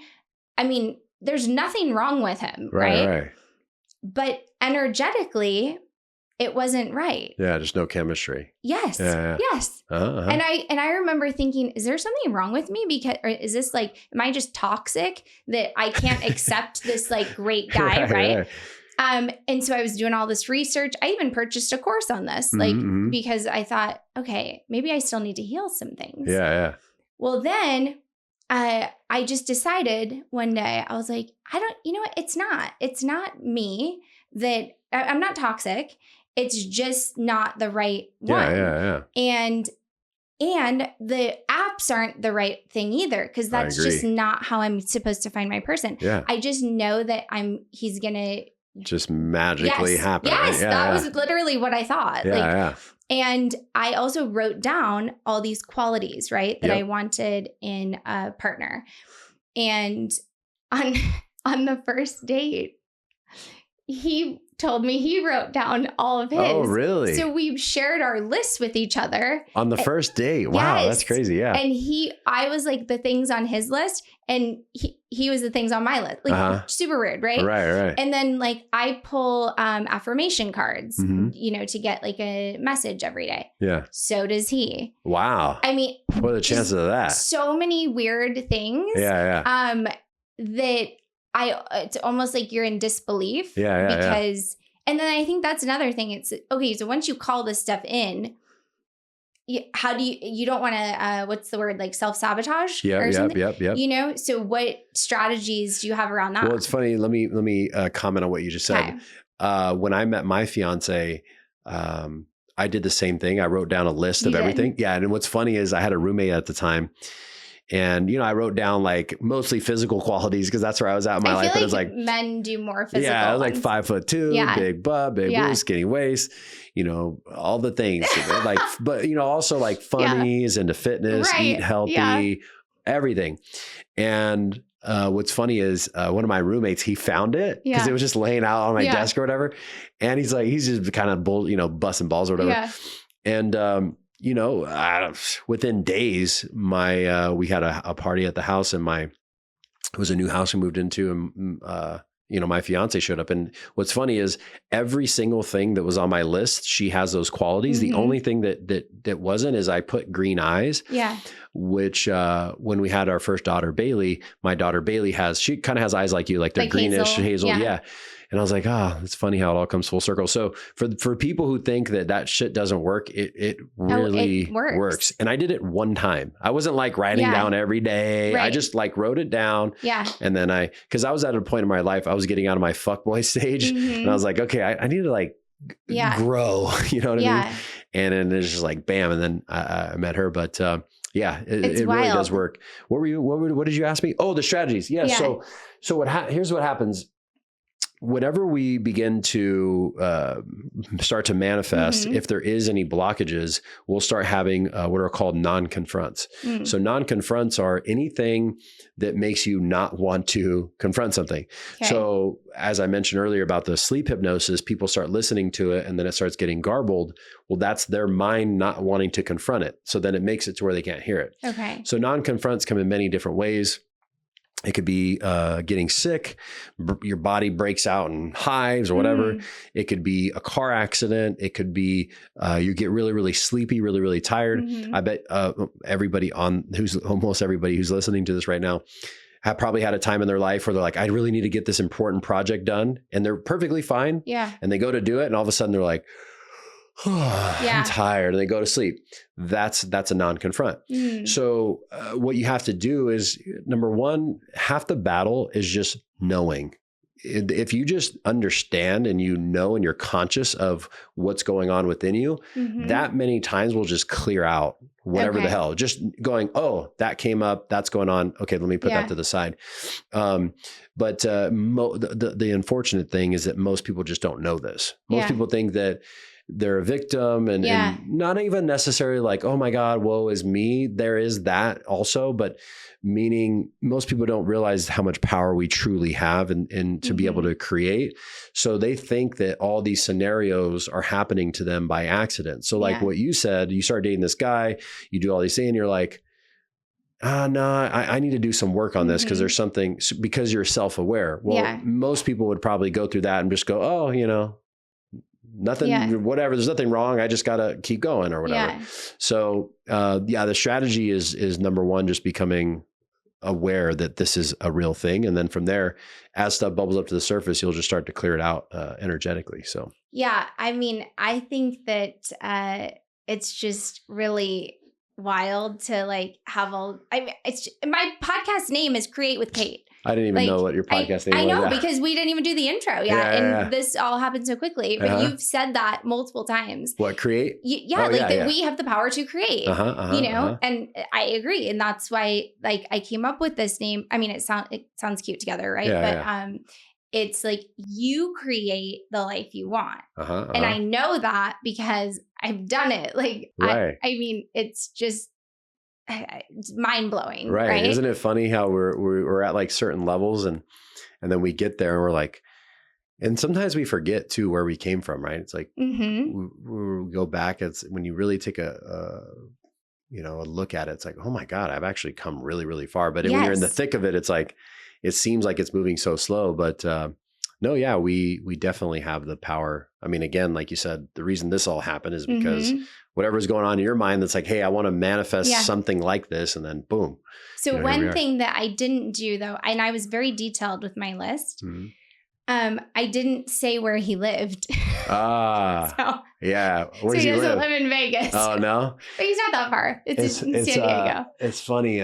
I'm thinking of a client in particular. She wanted to work on relationship stuff. So we cleared out a lot of her blocks, and then I created her a sleep hypnosis with all the qualities. Like she was very, very specific. It was like, I want to show you my list. Yeah, I want to see it. I'd love to see it. It's pretty long. Yeah. I bet. Yeah.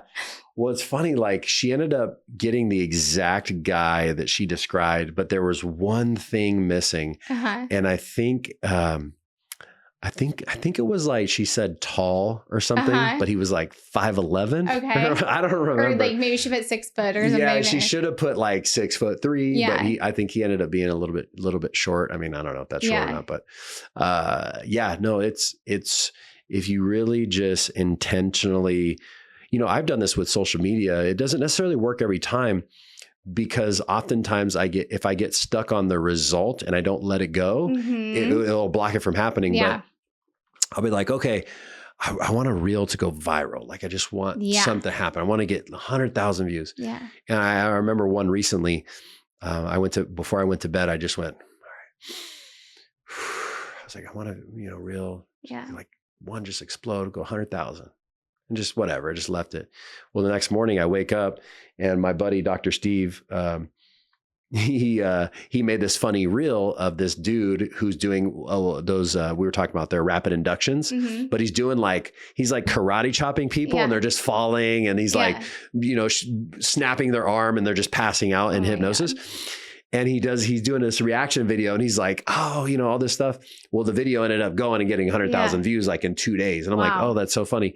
But I'm like, that's not really how I wanted to go viral. Cause he what do they call that? He collaborated with me. And I was like, so it wasn't your post it wasn't necessarily, my post, but it still was on my channel and it went.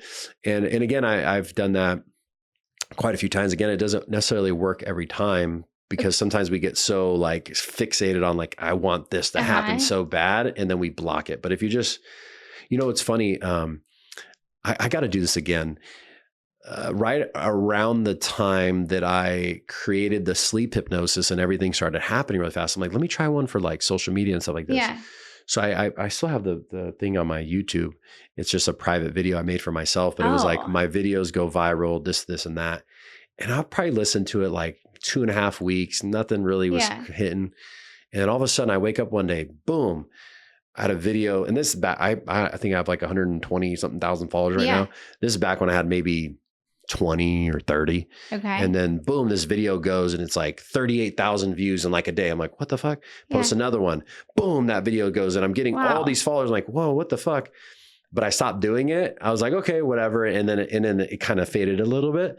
But it's fucking, and maybe it's capping. Maybe it's just coincidence. I don't know. Not. But I think that you're telling me this story because intuitively, I was thinking today that I am like on this like mountain. This is like the vision I had. I don't know if this makes sense or if I'm weird, but I'm almost to the top and it's about to get there. Like I'm on the verge. Because I have like 6,000 followers but I just have this feeling like it's about to go above 10 and quickly. Like fast, right? Yes. And now you're saying this. So what I would recommend is create an affirmation on your app and just really start to put that in your mind while you're sleeping and everything. This has got me wanting to go like, okay, I'm going to listen to that hypnosis. People need this. Yeah. No, it's so real. And maybe what it is this is what I was thinking of one day. Okay.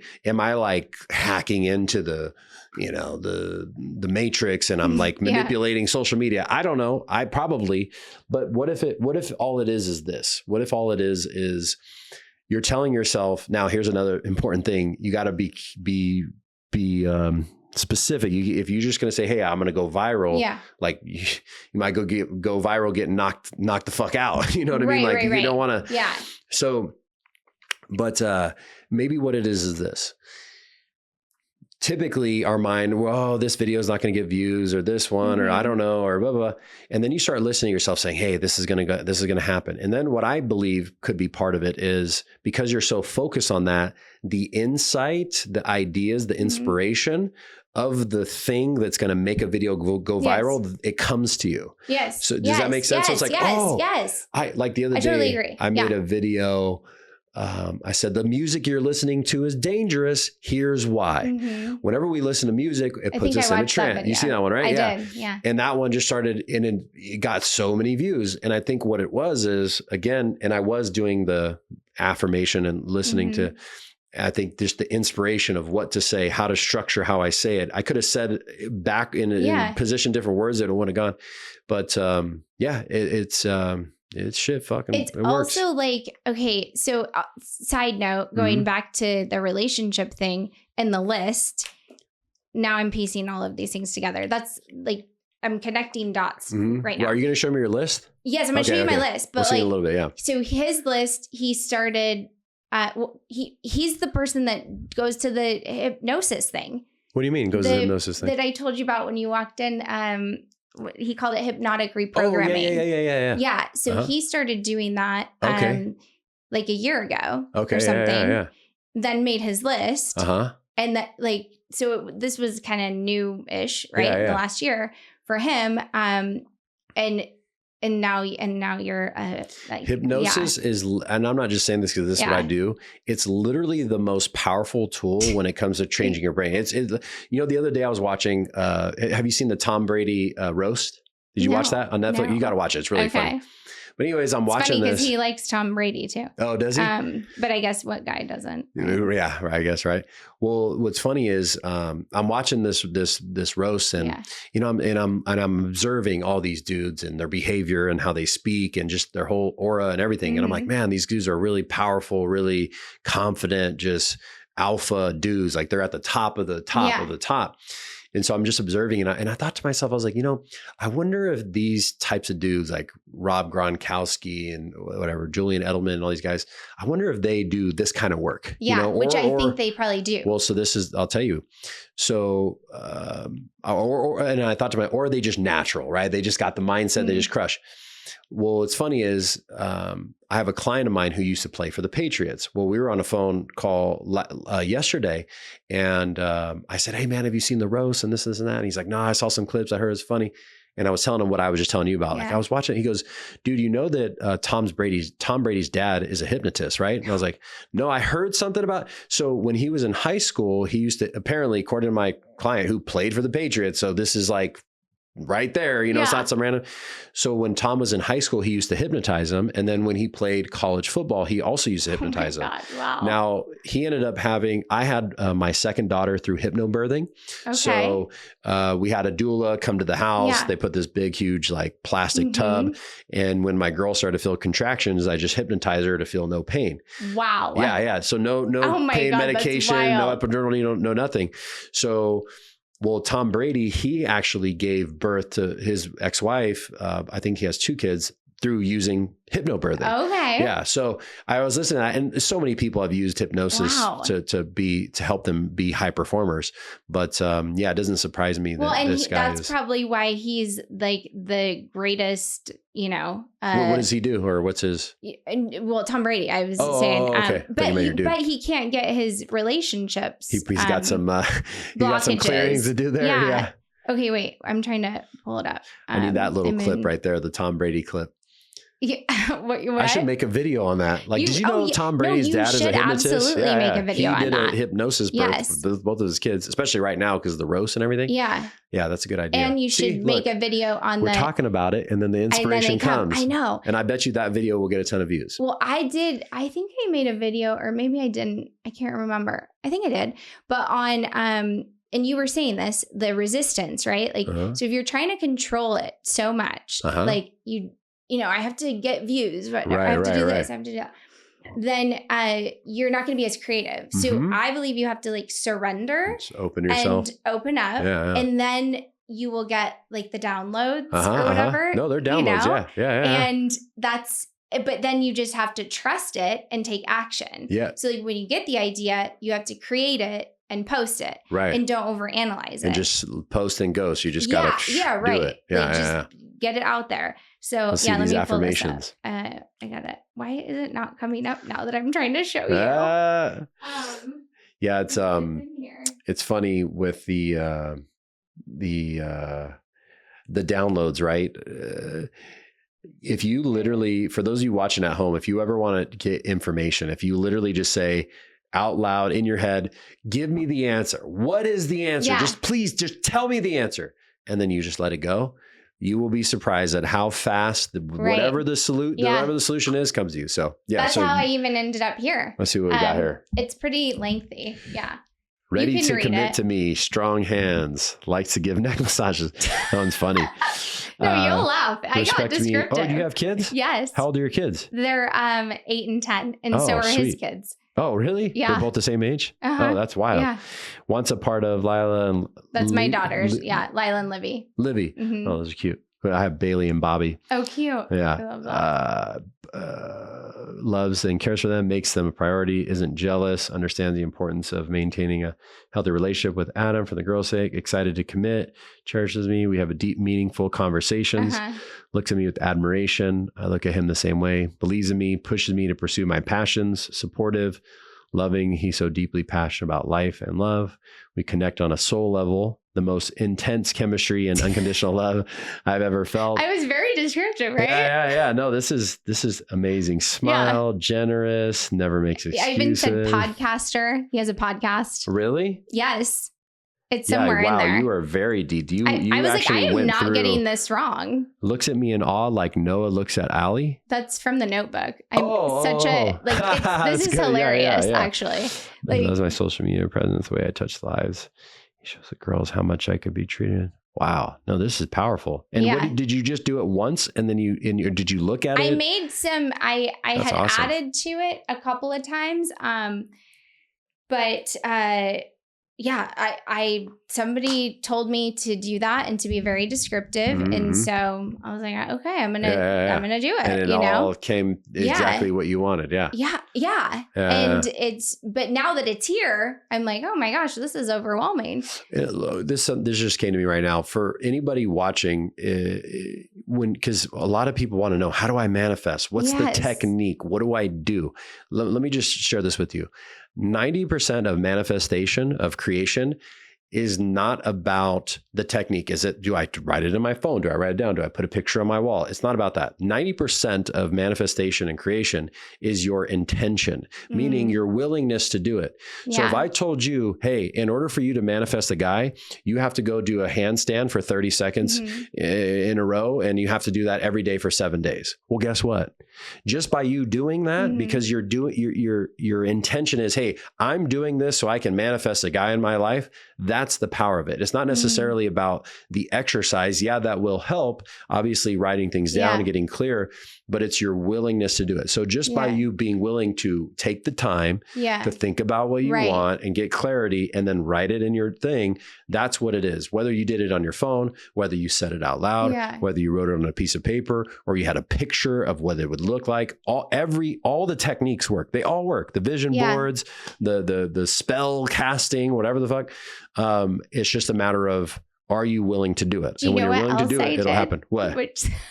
Did you flip a coin into a wishing well? No, but I wrote him a letter, but I didn't know him, right? This guy I was creating. And then I wrote myself a letter from him. Oh, wow. Did he write it crazy. to you? No.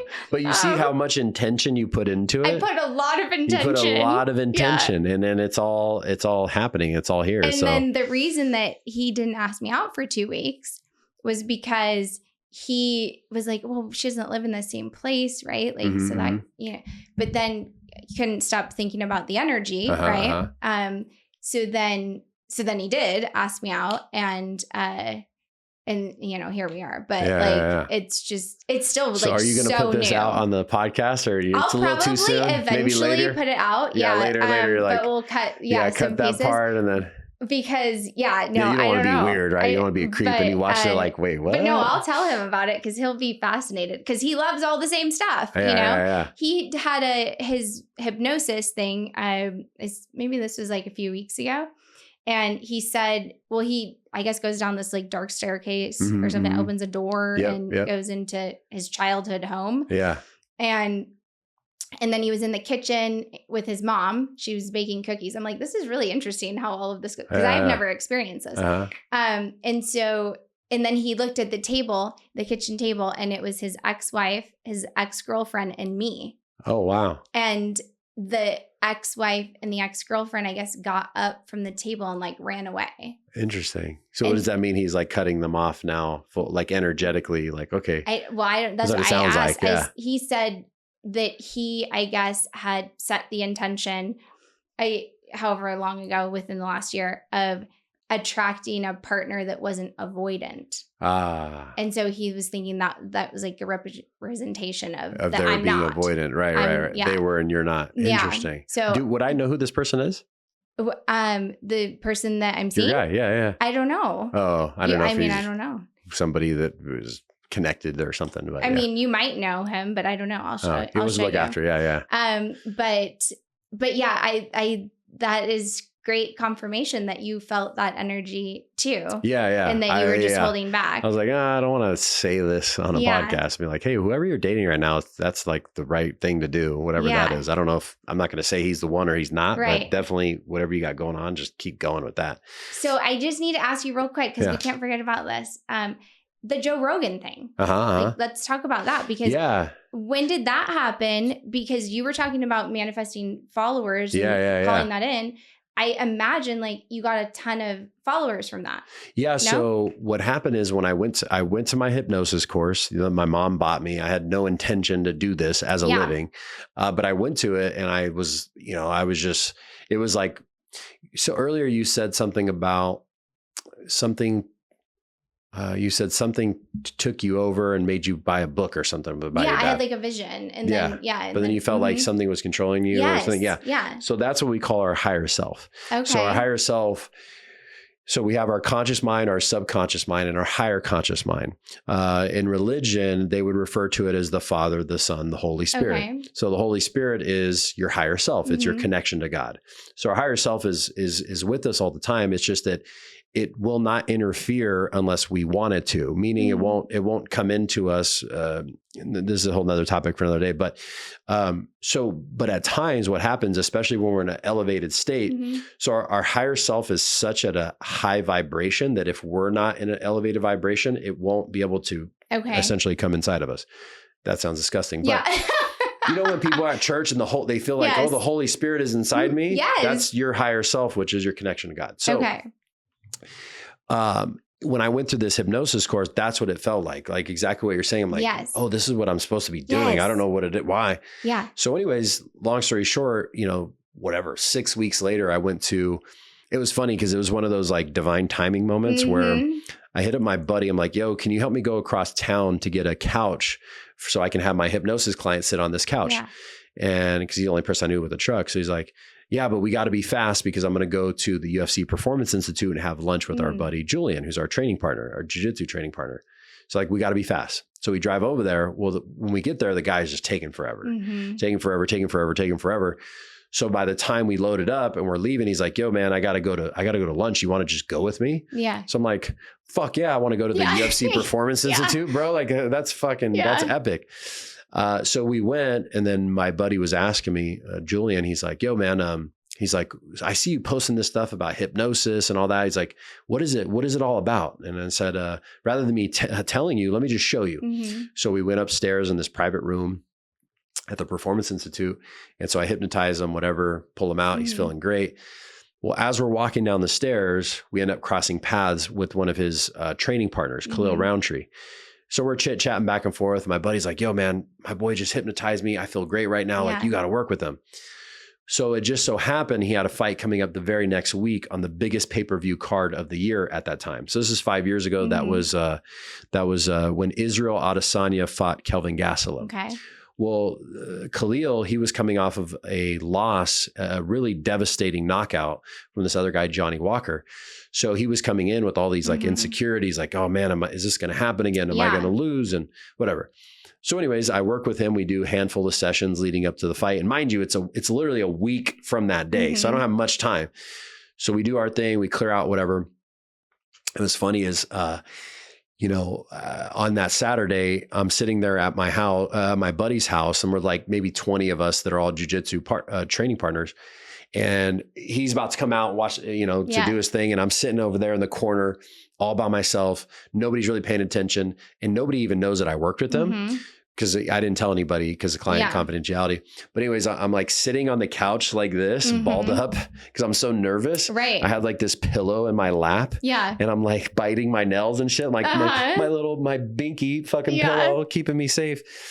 And as he's walking out, I'm just so nervous. Like I can't remember a time in my life where I was ever this nervous. Okay. And we were talking about events. I've spoken in front of hundreds of people and I get nervous, but not this nervous. And the reason I was so nervous, I was just thinking like, if this dude goes out and gets knocked out, like that's the end of my career working with UFC fighters, right? Yeah. And mind you, I just started 6 weeks ago. So it was all so new. Yeah, it was all new. So anyways, he goes out and he puts on his best performance in his career. Like he just demolished the other guy. And what was funny is as I was watching it, Joe Rogan literally said, it was either Joe Rogan or Daniel Cormier. I forget who said it, but they literally said this word for word. Oh my God, this is the best Khalil Roundtree we've ever seen. It's like he got over a mental block. And I was like, what the fuck? I was like, I helped him with the mental block, right? Yeah. So he wins his fight. And then 2 weeks later, he goes on Rogan and he's like, man, what did you do to prepare for this fight? Because you were not the same dude that we're used to seeing. Like you were a different animal. He's like, yeah, I got hypnotized in Vegas by this guy named Dom. And so he goes on and they talk about it. What was funny is the guy that he just beat up really bad was listening to the podcast and heard him talk about how he got hypnotized by me. So he ended up getting a hold of me through some mutual friends. And, when we jump on a call, he's like, yo, man, whatever you did to him, I need you to do to me. Because that was my third loss in a row. That was my worst performance of my entire career. If I lose one more fight, that's it. The UFC is going to cut me. Yeah. So I work with him leading up to his next fight. He goes out, knocks out his opponent in 1 minute and 19 seconds. In the first round, he wins a $50,000 bonus for knockout of the night and then secures his job in the UFC. So now, mind you, 2 months before this, I was just selling insurance. Fucking hating my life. Like I would drive around every day like, dude, there's got to be something else out there. Like I got to find another way. Like this, I can't do this for the rest of my life. And what it was is like, I was so excited.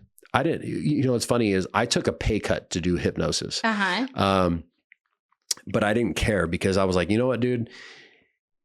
I don't care how much you pay me. I'm not going to keep going down this path of selling insurance and just hating my life. It's not worth the money. And if I have to take a pay cut to do something I'm passionate about, I'll do it. So I took a pay cut to do it.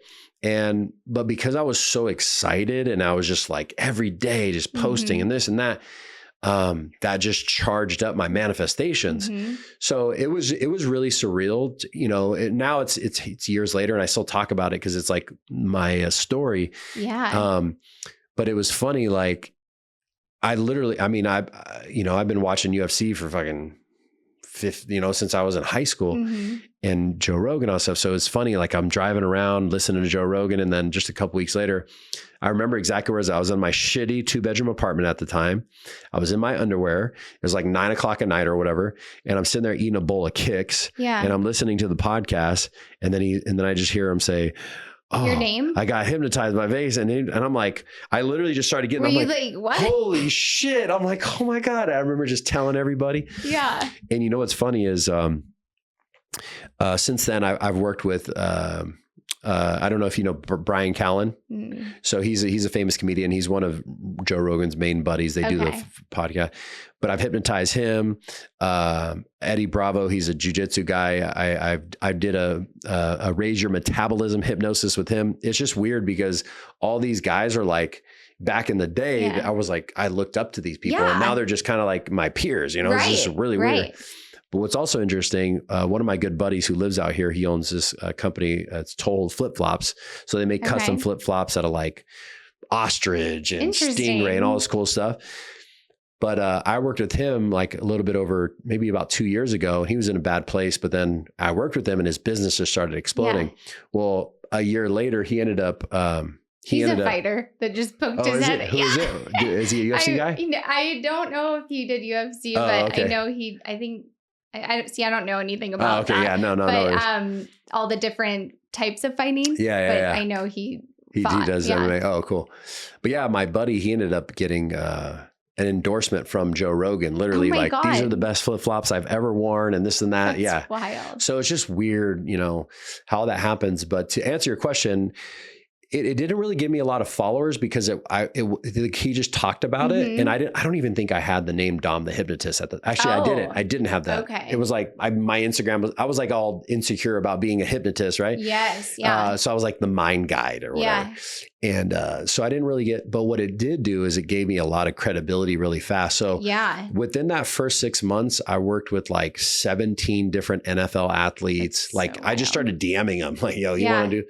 And it just took off. So yeah, it was a while. And then like months later, the commentators were talking about how one of the fighters got hypnotized by me and on ESPN. It's like, once you find your calling, then it just all... And you step into it. I was doing a meditation one day and these two sayings came to me. Everybody was anxious before they achieved greatness. So it means that when you're going out on stage, when you're doing the new thing, we talked about courage, and you're feeling anxious and you're like, oh, fuck. Yeah. Like, yeah, dude, that's what it's supposed to feel like. Yeah. Because on the other side of that anxiety is greatness. So everybody was anxious before they achieved greatness. And the other saying is basically the same thing, a little bit different, is everybody was nervous before they stepped into their purpose.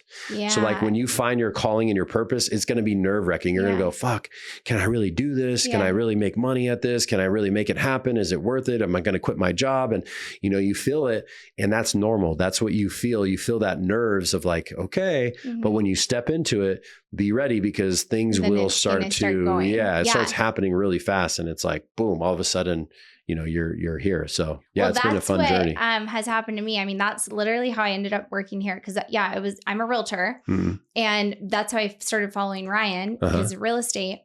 And then I was in this dark, dark place because I was going through this separation, right? I was living in my mom's guest room with my 2 daughters.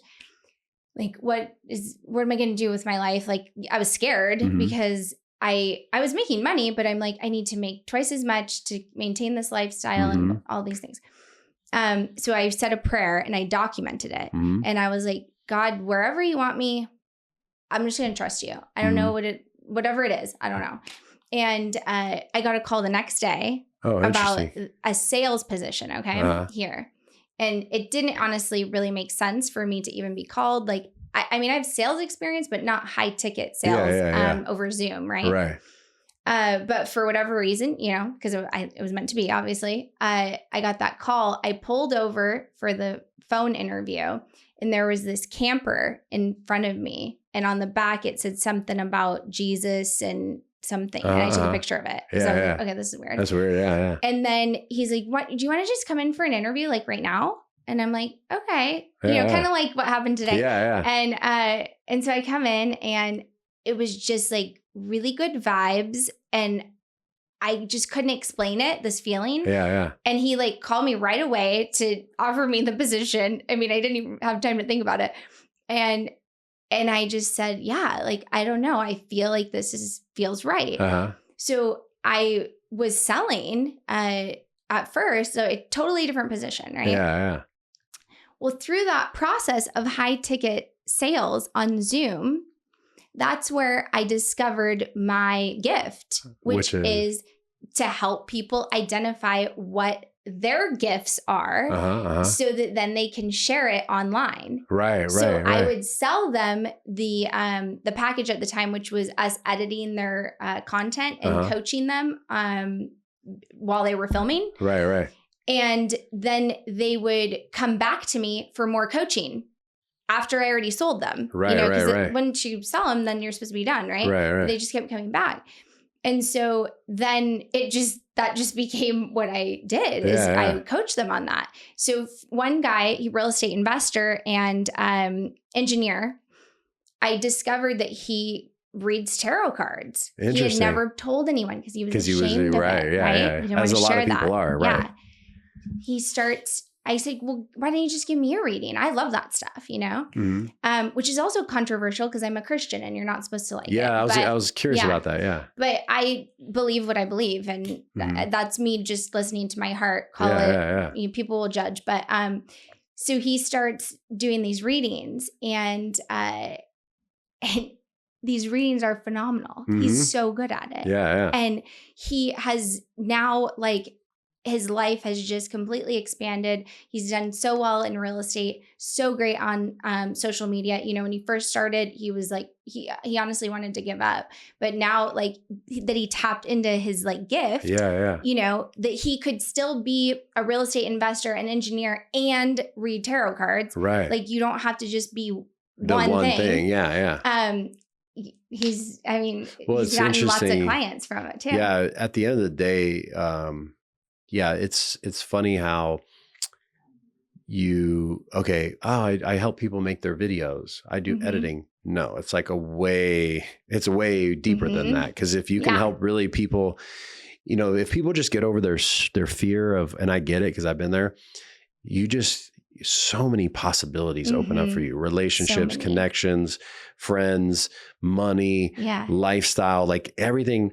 And that's really what you are helping people with at the end of the day, is helping them to open up their gifts and open up their whole world just by creating videos, 1 minute little fucking videos. And it's fascinating because I guess we all can, if you look at it from a certain perspective, we all in our own way are helping people open up their gifts and tapping into whatever that is. So, wow, that's a great perspective on that. I think like it would be really cool to do some type of collaboration with you and our students, or some type of event, because in my heart, I've been having this thing where I'm like, okay, yes, I teach personal branding and content creation, but it's deeper than that. It's like my self-actualization, I guess, or something, you know? Yeah, and that's what makes a great creator, right?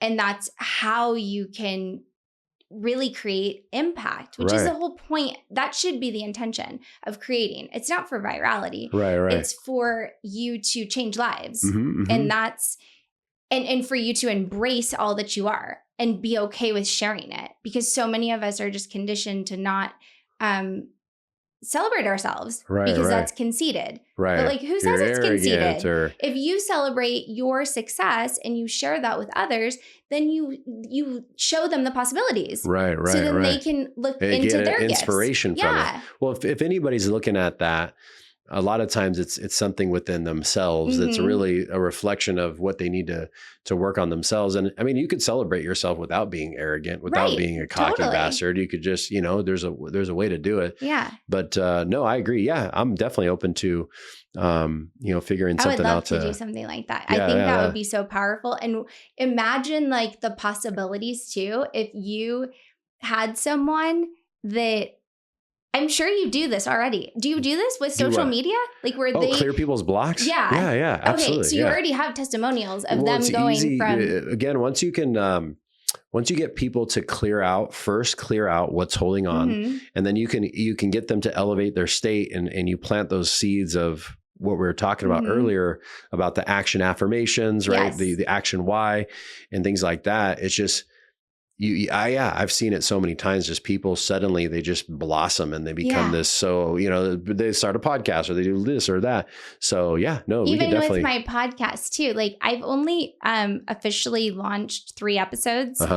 I have a list of people. I'm laughing right now because it's so funny to me and amazing at the same time. I think I have 50 people on a list because I put a link in my bio, like if you want to be a guest. Oh, okay, cool. That want to be on my podcast. And I keep getting more and more like messages about this. Yeah.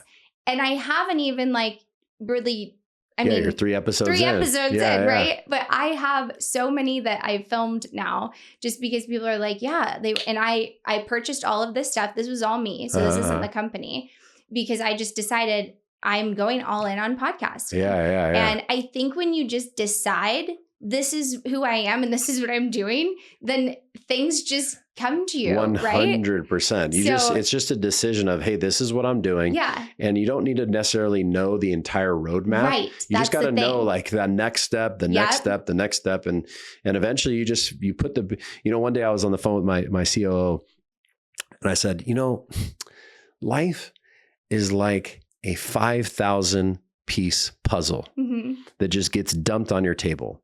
And I go, but this puzzle, the box has no picture. Yeah. So you're trying to put pieces together and figure out what is this even? What is this? I don't even know what it is. And at times you put the pieces and you go, oh, that doesn't work. Oh, that doesn't work. That doesn't work.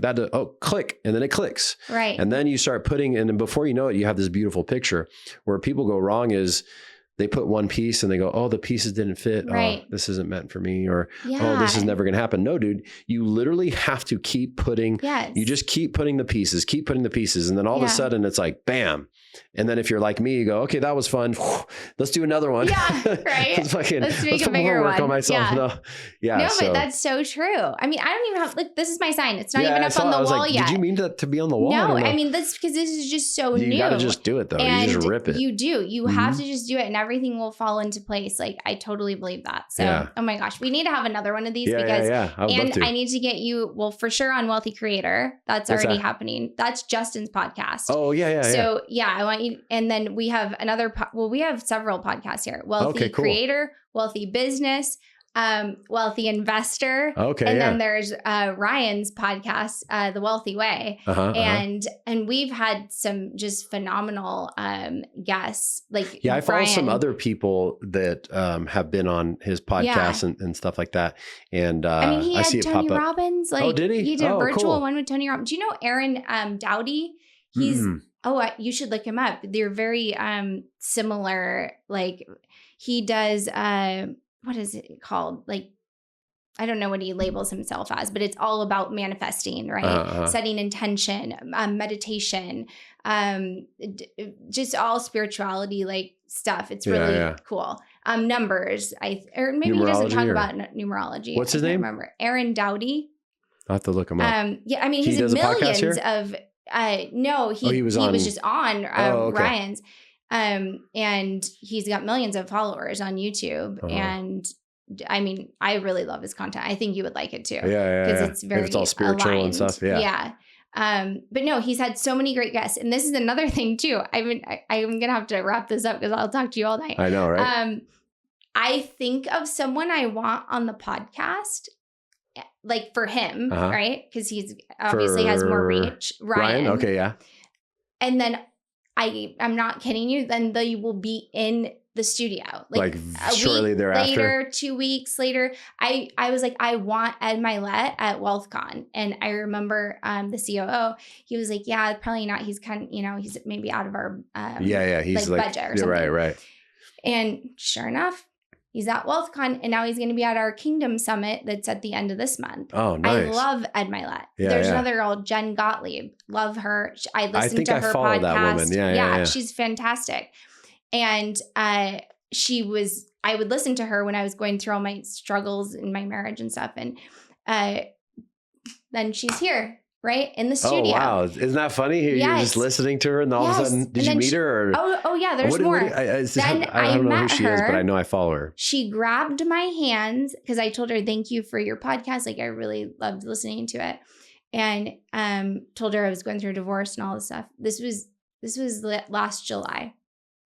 And she said, she's like, looked me in the eye, held my hand. She said, your life is going to be so amazing a year from now. And I want you to remember this moment because you were so powerful and this and that, whatever. Wow. Like, it was just like, she hypnotized you. Yeah, like, it was girl. crazy. So, and sure enough, she's right. My life is so much better. And then she spoke at WealthCon. Oh, wow. And she gave me a shout out on the stage. Oh, really? Yes. And aren't you going to speak? Aren't you going to speak at the next event? Yeah. And that's I've had this dream of being a speaker for years. It's July 19th through the 21st. Oh, okay. You should come to it. Yeah. No, that'd be cool. I'd love to go watch you speak. There'd be so many people that you could hypnonize. Yeah, I know, right? You get so many new clients. You get some hypnosis. Although I don't know if it's controversial, right? With like religion. I don't know. Yeah. I mean, some people say it, but what's interesting? Before hypnosis, I didn't believe in God at all. Really? And now, no. I just, there's no proof, but through my journey, not only, people say they believe in God, they believe in God. I don't believe in God. I know there's a God. There's zero, like people could say whatever you want. They could make whatever argument, whatever story. I don't give a fuck. I know. Yeah. And maybe another time I'll share with you how I know for myself. Yeah. And it was all through this kind of work, discovering hypnosis, releasing all my bullshit so I can open myself up to my higher self and ultimately fulfill what I'm supposed to be doing here on earth. But I don't know. Some people, I've gotten all of the. No, we need to you're do. Hypnotist, it's black magic, it's this, it's that. No, but it's not. It's a tool. And we should have a podcast that's strictly about that. Yeah. Because I made a reel about this intuitive reading that I had. And this was crazy too. She told me, she said that my marriage was going to be ending. Mm-hmm. She said, I don't want to deliver bad news, but this is really coming through. Right. She told me I'd find my soulmate. She said, everything like was so like very detailed and the timeline was very accurate. So I did the video about this and I got a lot of feedback. Some people were telling me, don't mess with that. That's the devil, whatever. or you're a Christian, you can't do this, that. So there's like that judgment. But then I got so many messages.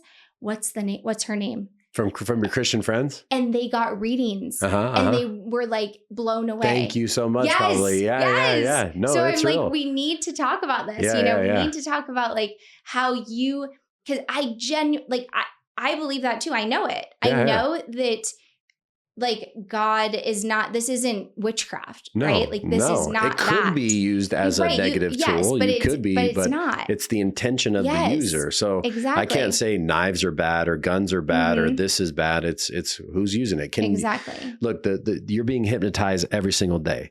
Every time you listen to a song, TV. You're being hypnotized, the news, TV.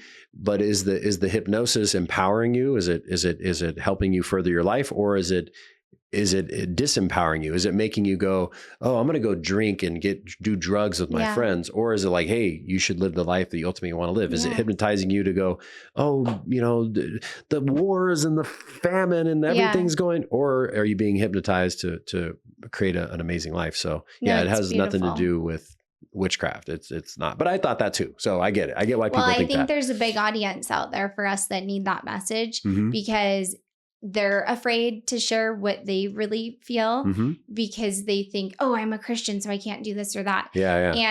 And I don't think that is how God wants us to feel. He uniquely created all of us. Yeah, we have these gifts that are supposed to be used for good. Many Christians, I have a lot of Christian clients, and they many of them are very intuitive because they have that connection to God, and they're but it's like, oh, I don't know if I should do this. Is this bad? Am I getting, so no, I totally believe in it. So, okay, well, let me do the intro and then we should schedule another one of these because this is so wild. I love it. I'm so grateful for you. Yeah, I'm glad I came. It was good. I made the right decision. Okay, so Dom the Hypnotist is like how I'll introduce you, right? Cool. And you were featured, or you were mentioned on Joe Rogan. Yep. And you've hypnotized several UFC fighters. Yeah, many NFL, UFC fighters, NFL athletes, Olympic athletes. High achievers. And tons of, I don't know, I'm a speaker, a trainer. I have also other hypnotherapists that work for me. So How many do you have work for I have 4 other hypnotherapists that actively take one-on-one clients. And then we're in the process right now that I'm training people, I'm in the process of training more people to take over and facilitate the training of the hypnosis training. So I've got some more people coming in there. And then I have a sales team, kind of like high ticket stuff like you did before, same kind of thing. And how much is a session with you? 5,000. Okay. Yeah. And that gets you what? How long is the session? 1 hour. 1 hour. Yeah, 1 hour. So but it's really transformational. Most people don't have that amount of money. So if they don't, then I have my other hypnotherapist they can work with, which is, a couple $100 an hour. A couple $100 an hour. Yeah, for them. And they're trained in my exact process. And so, obviously, I'm me and it's different, but at the same time, they're very, very skilled in what I do.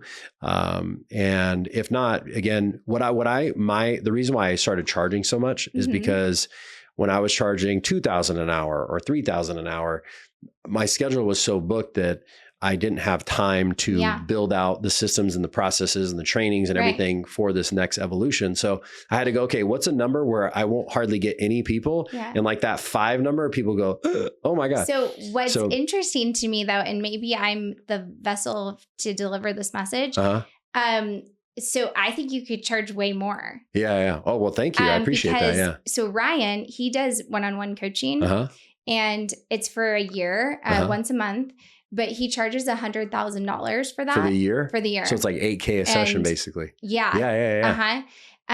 So I know you could charge more. Because I guess you're right. Yeah. No. You're literally transforming people's lives. Yeah, absolutely. So the value of that is... Well, it's, and, when people, because people look at the price, but when you look at value and you look at, oh my God, I have clients that just become millionaires fast and all these things. It's like, was it worth it? Fuck yeah. Yes, it was. Right. Exactly. But yeah. And again, my main focus now is how do I train people to do what I do?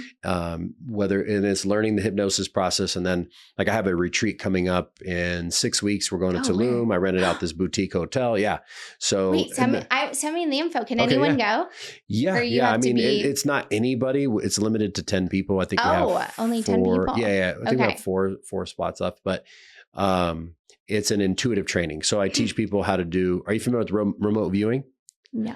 So remote viewing is where you remotely view things at a distance. So if it's like, hey, what's in this other room, or what's in my pocket, what's behind my back, that kind of stuff. And then I teach people how to tap into their higher self. And we do a lot of higher self therapy or higher self hypnosis, where what your higher self does is your higher self has no fear. It's your spirit, right? It's your connection to God. So oftentimes when we're operating through life, we're operating from our lower self, and our lower self is the fear. Our lower self wants to eat, fight, and fuck everything. That's our lower self. So when people are operating in that state of mind, it's because they're operating from the lower self. As you start to elevate and you make your connection with your higher self, it becomes more about helping humanity and spreading love and having all these things. And don't get me wrong, I have my moments too, where I go into my lower self like, fuck you. Sure. But well, what it's ultimately doing is helping guide people on the path of developing their intuition, like we were talking about earlier. Hey, I get a feeling, should I do that? Okay, yeah, I'm going to follow that. So getting people to understand, you also mentioned like, is this my mind, my conscious mind, or is this my, so that's what we do there. And you learn a lot of other, there's one thing that I just won't tell people on camera, which is a very powerful skill to learn. Yeah. And maybe when we're off camera, I'll tell you, but it's one of those things where you gotta go. That like, is it, I just learned of something that I was like, what is that? What? So somebody reached out to me. She does this type of, I don't know what you call it. It was like a full body, like orgasm thing. Oh no, that's not that. No. What is that though? Oh, do you know what I'm talking about? No. They do it through the mind. Okay. You're just laying there and breathing. And apparently it's very, like, I don't know anything about this. They do like hypnosis or something? I think it's something like that. Some type of meditation where you experience that throughout your entire body or something. So I haven't looked into that. What I will say is I know there are hypnotists that their whole shtick is hypnotizing women to have orgasms. Okay. So maybe it's like similar. Yeah. That's a little creepy for me. And I don't know how that wouldn't go over very well with my family. No, I mean, my thought was, and it was a woman that reached out. She's lovely, but I'm like, I don't know that I would be comfortable laying on a yoga mat, with all these other people. Right. And having this experience. That's kind of weird. Yeah. It's so healing, you know? Really? I'm like, maybe it is, but I don't know if we won't be doing that at my retreat. We won't be doing that at my So, okay, so it's not that. But just like, how to tap into people's energy, how to read what's going on, tapping into your intuition and, and so, it's fun stuff. Yeah. Okay. Well, we're going to have to be continued. Yeah, we will. It'll be fun. This is going to be so good.